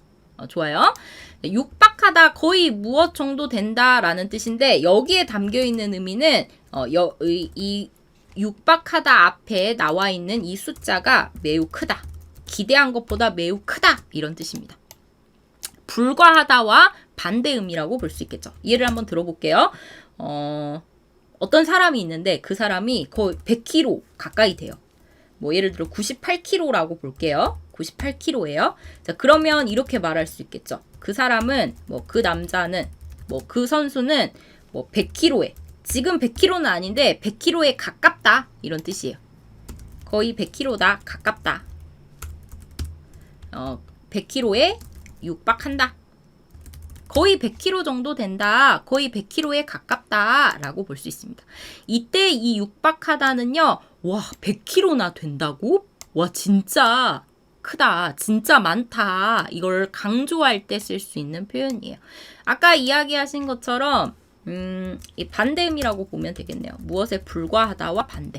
불과하다는 앞에 나온 내용이 매우 적다, 작다. 이거 강조할 때 쓸 수 있는 표현이라고 했었죠. 이 불과하다와 육박하다 반대음이라고 생각하시면 됩니다. 자, 그다음에 여기 건기 나왔는데요. 건기는 비가 내리지 않는 시기, 그 계절을 건기라고 하고요. 반대의미로 우기라고 볼 수 있어요. 비가 계속 와요. 그 우기라고 볼 수 있습니다. 전에 우리 그 신문 기사로 한국어 공부하게 할 때 장마철, 한국에서 비가 많이 오는 그 장마철을 우기로도 볼 수 있습니다. 같은 의미예요라고 했었죠. 반대로 비가 안 오는 그런 시기를 건기라고 해요. 자, 넘어가서 성체 한번 볼게요. 성체는 성인의 몸이라는 뜻입니다. 보통 이 성체라는 것은요, 동물, 사람 둘 다 쓸 수 있어요. 동물에게도 다 자란, 성장이 끝난 그 상태를 성체라고 하고요. 뭐 사람에게도 그는 벌써 성장이 끝나서 성체가 되었다, 성인의 몸이 되었다라는 의미로 쓸 수 있습니다. 자, 그 다음에 제치고 한번 볼게요. 제치고. 무엇을 제치고? 제치다 라고 하죠. 제치다 라는 것은 경쟁자를 뒤로 하고 경쟁자를 물리치다 이렇게 이해하시면 됩니다. 예를 들어 달리기를 했는데 이게 라이벌이 있잖아요. 옆에 경쟁자 라이벌이 있는데 내가 열심히 달려서 그 라이벌이 뒤로 가고 내가 앞으로 나갔어요. 이때 이런 것을 제치고라고 해요. 제치다. 자, 그래서 뭐 제치다, 무엇을 제치다 라고 하면 같은 의미로 자, 이것을 이기다, 이것보다는 더 앞에 있다, 무엇을 이기다 라고 볼 수 있죠. 예를 들어 볼게요. 뭐가 있을까요? 올림픽에서 뭐 A 선수가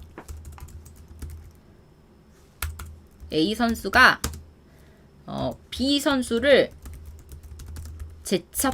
제치고 우승을 차지했습니다. 우승을 했습니다. 라고 하면 A 선수가 B 선수를 이기고 우승을 차지했습니다. 1등을 해버렸습니다. 라고 이해할 수 있죠.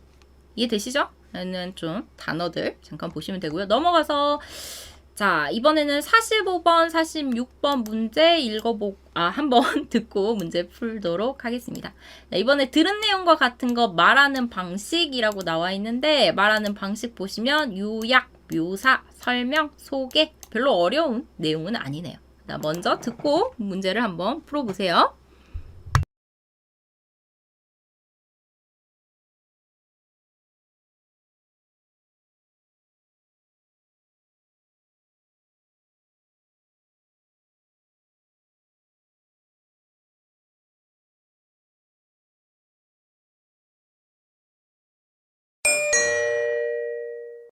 다음을 듣고 물음에 답하십시오.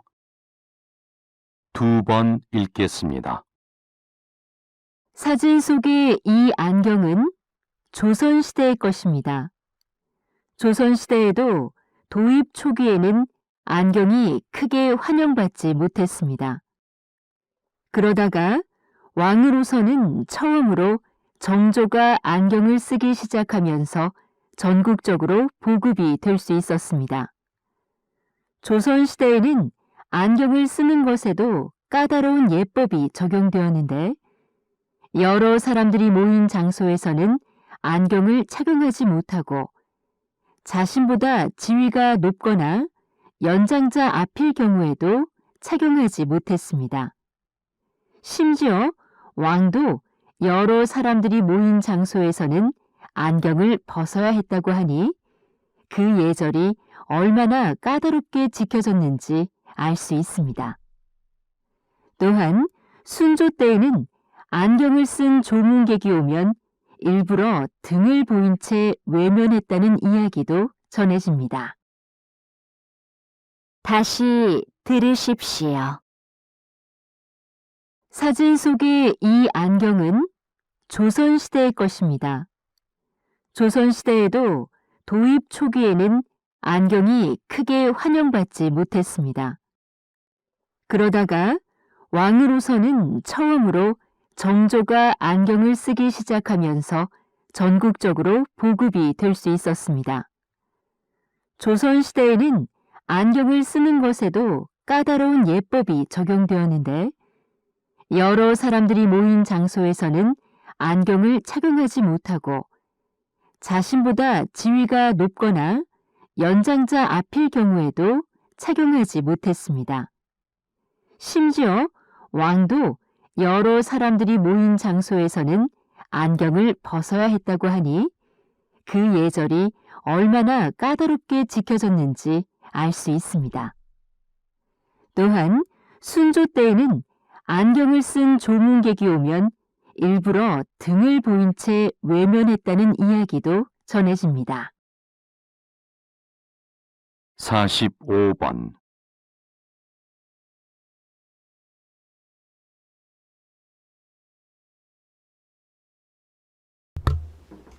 자, 잘 들으셨죠? 몇 번일까요? 답은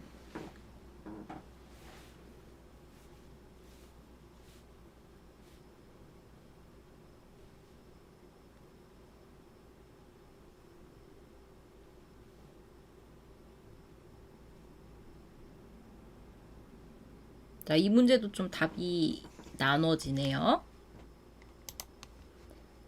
답을 확인해 보도록 하겠습니다. 자, 45번의 답은 2번이 답이 되고요. 46번의 답은 3번이 답이 됩니다. 들은 내용과 같은 것을 고르라 라고 했기 때문에 여기서 보면 뭐 안경, 왕, 뭐 순조, 안경. 그러니까 듣기 내용이 뭐 안경과 관련해서 왕이 어떤 예절을 지켜야 한다, 뭐 예절 지켜지 않아도 된다, 뭐 이런 내용이 나오겠구나 라는 거 추측할 수 있고요. 보면 안경과 관련한 예법은 지켜야 할 예절이라고 생각하시면 돼요. 예법이 예절과 법 이런 뜻인데 요즘에는 그냥 예의, 예절이라고 생각하시면 됩니다. 예법이 있는데 왕은 예외였다.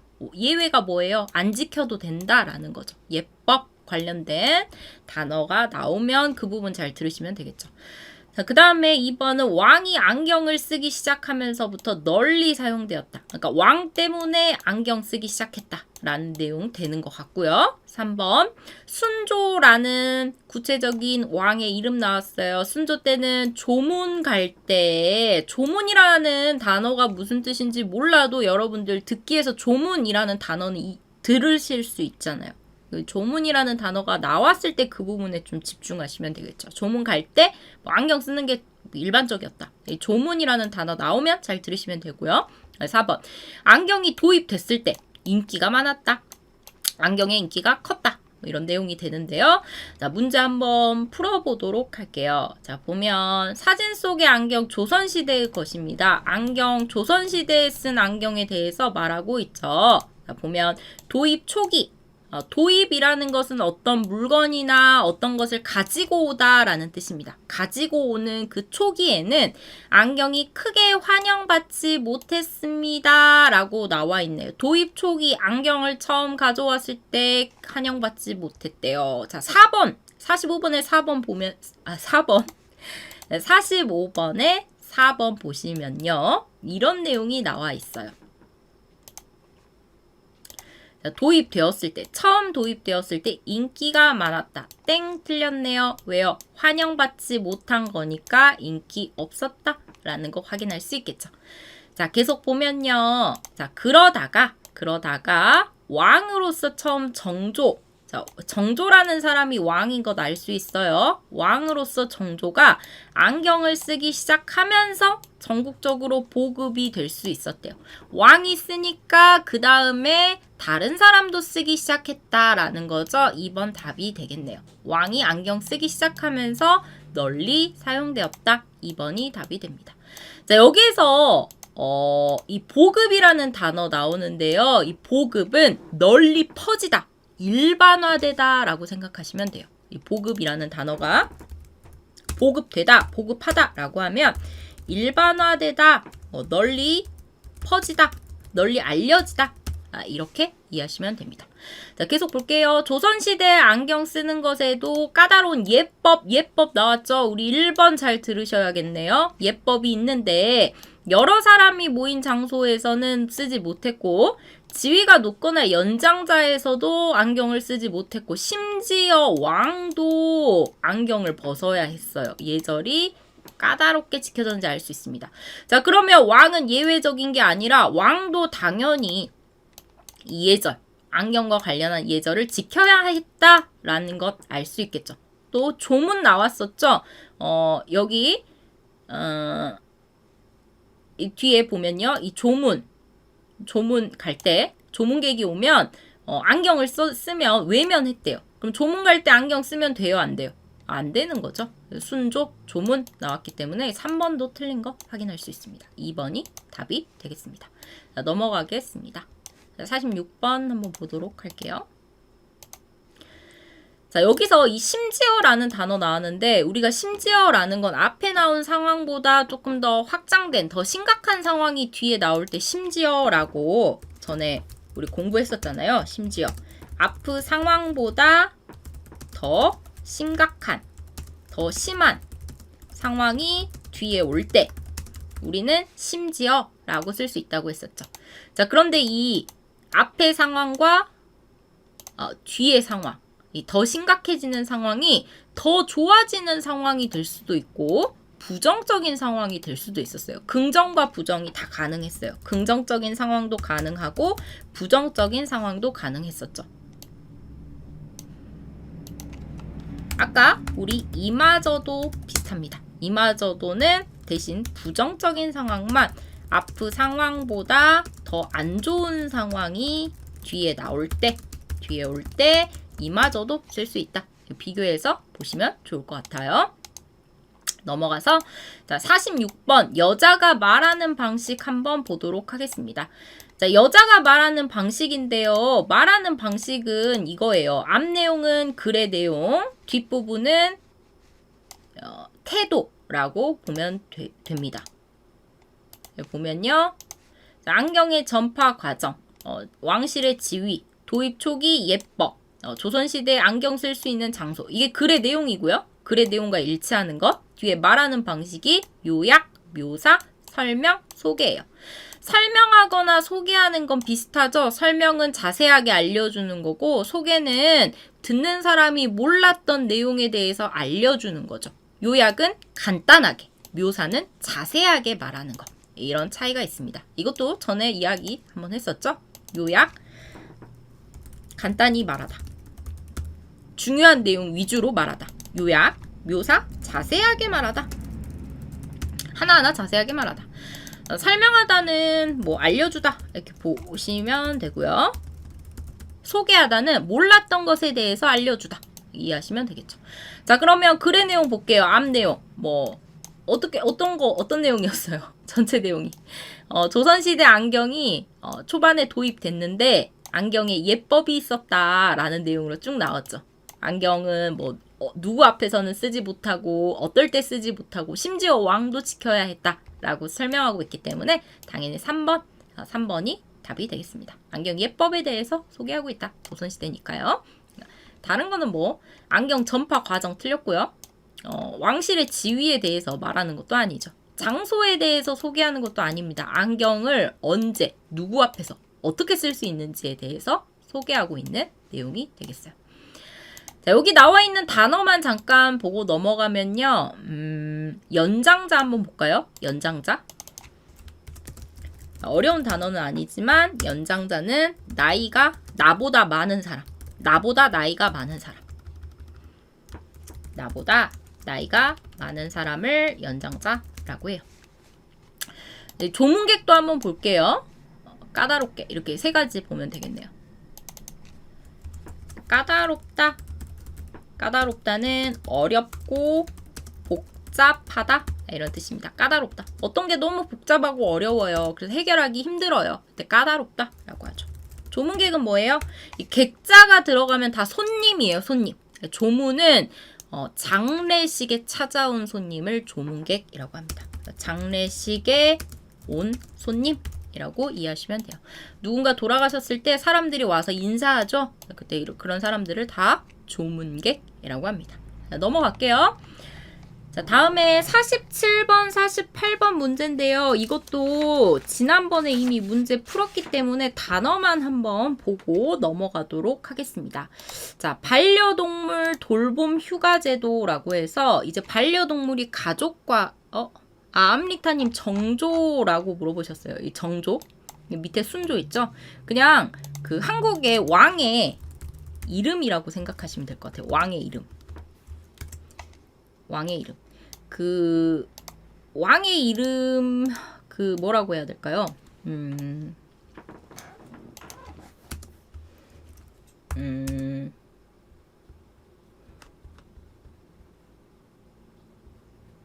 그 예를 들어서 그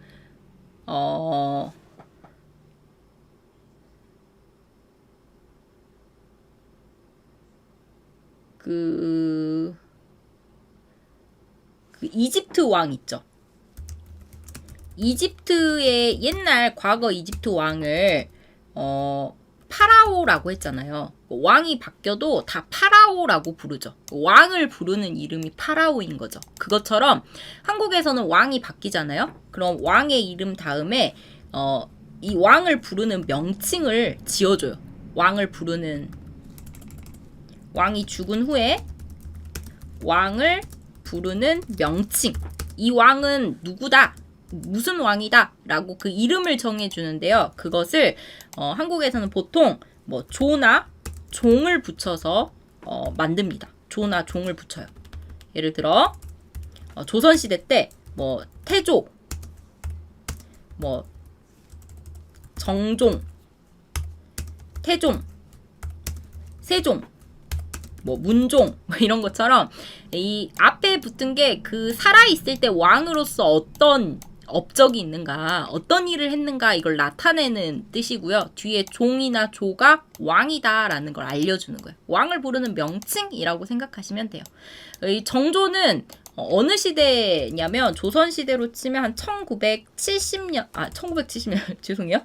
17세기 1700년대쯤 왕이 정조였어요. 그렇게 생각하시면 될 것 같습니다. 넘어갈게요. 자, 다음에 47번, 48번은 반려동물 돌봄 휴가인데 돌봄이라는 게 돌보다 휴가 이런 거죠.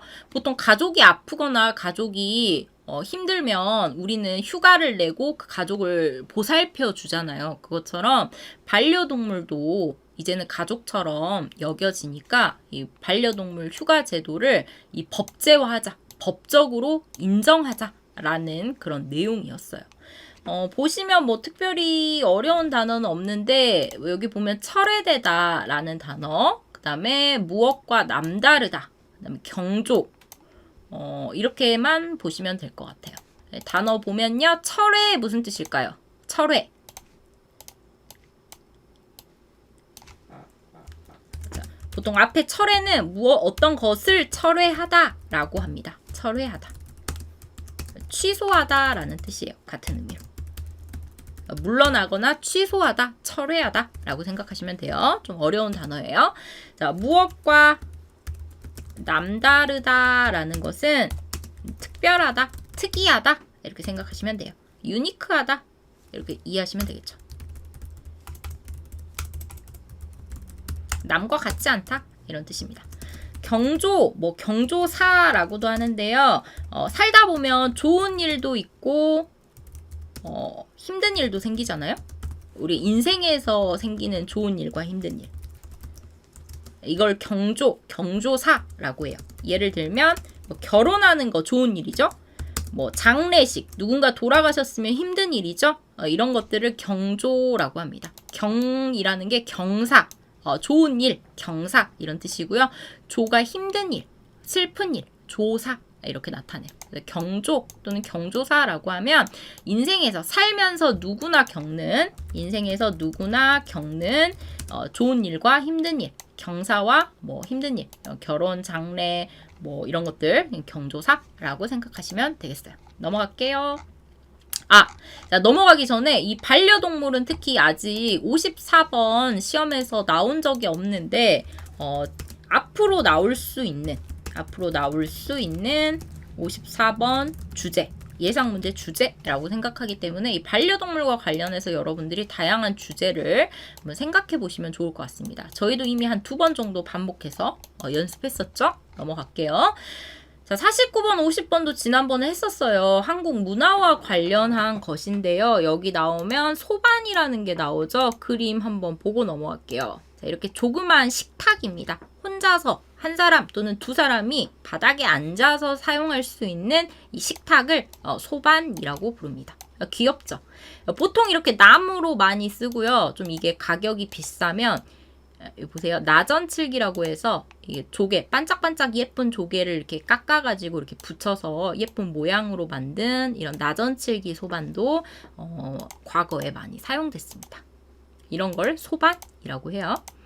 보면 여기 앞에 소반이라는 걸 몰라도 앞에 설명 나옵니다. 음식을 나르거나 방에 놓고 식탁으로 사용하는 상, 이걸 소반이라고 한다. 이렇게 설명하고 있죠. 여기 보면 뭐 이동이 용이하고 편리하고 이런 뜻이고요. 또 식기, 밥그릇, 먹을 수 있는 그릇을 다 식기라고 한다라고 했었죠. 녹그릇, 사기그릇 이런 것들 이용했기 때문에 나르기 쉬우면서 무게 견딜 수 있도록 나무로 소반을 많이 만들었다. 이런 내용이 나와 있었어요. 이것도 전에 한번 풀어봤기 때문에 궁금하신 분들은 그 이전 영상 있죠? 처음에 보여드렸던 그 영상 다시 한번 보시면 문제 풀고 설명도 들으실 수 있을 거예요. 자, 여기까지 여러분들 메이든 보이지 듣기 예상 문제 마지막 50번까지 풀이 설명을 마무리하도록 하겠습니다.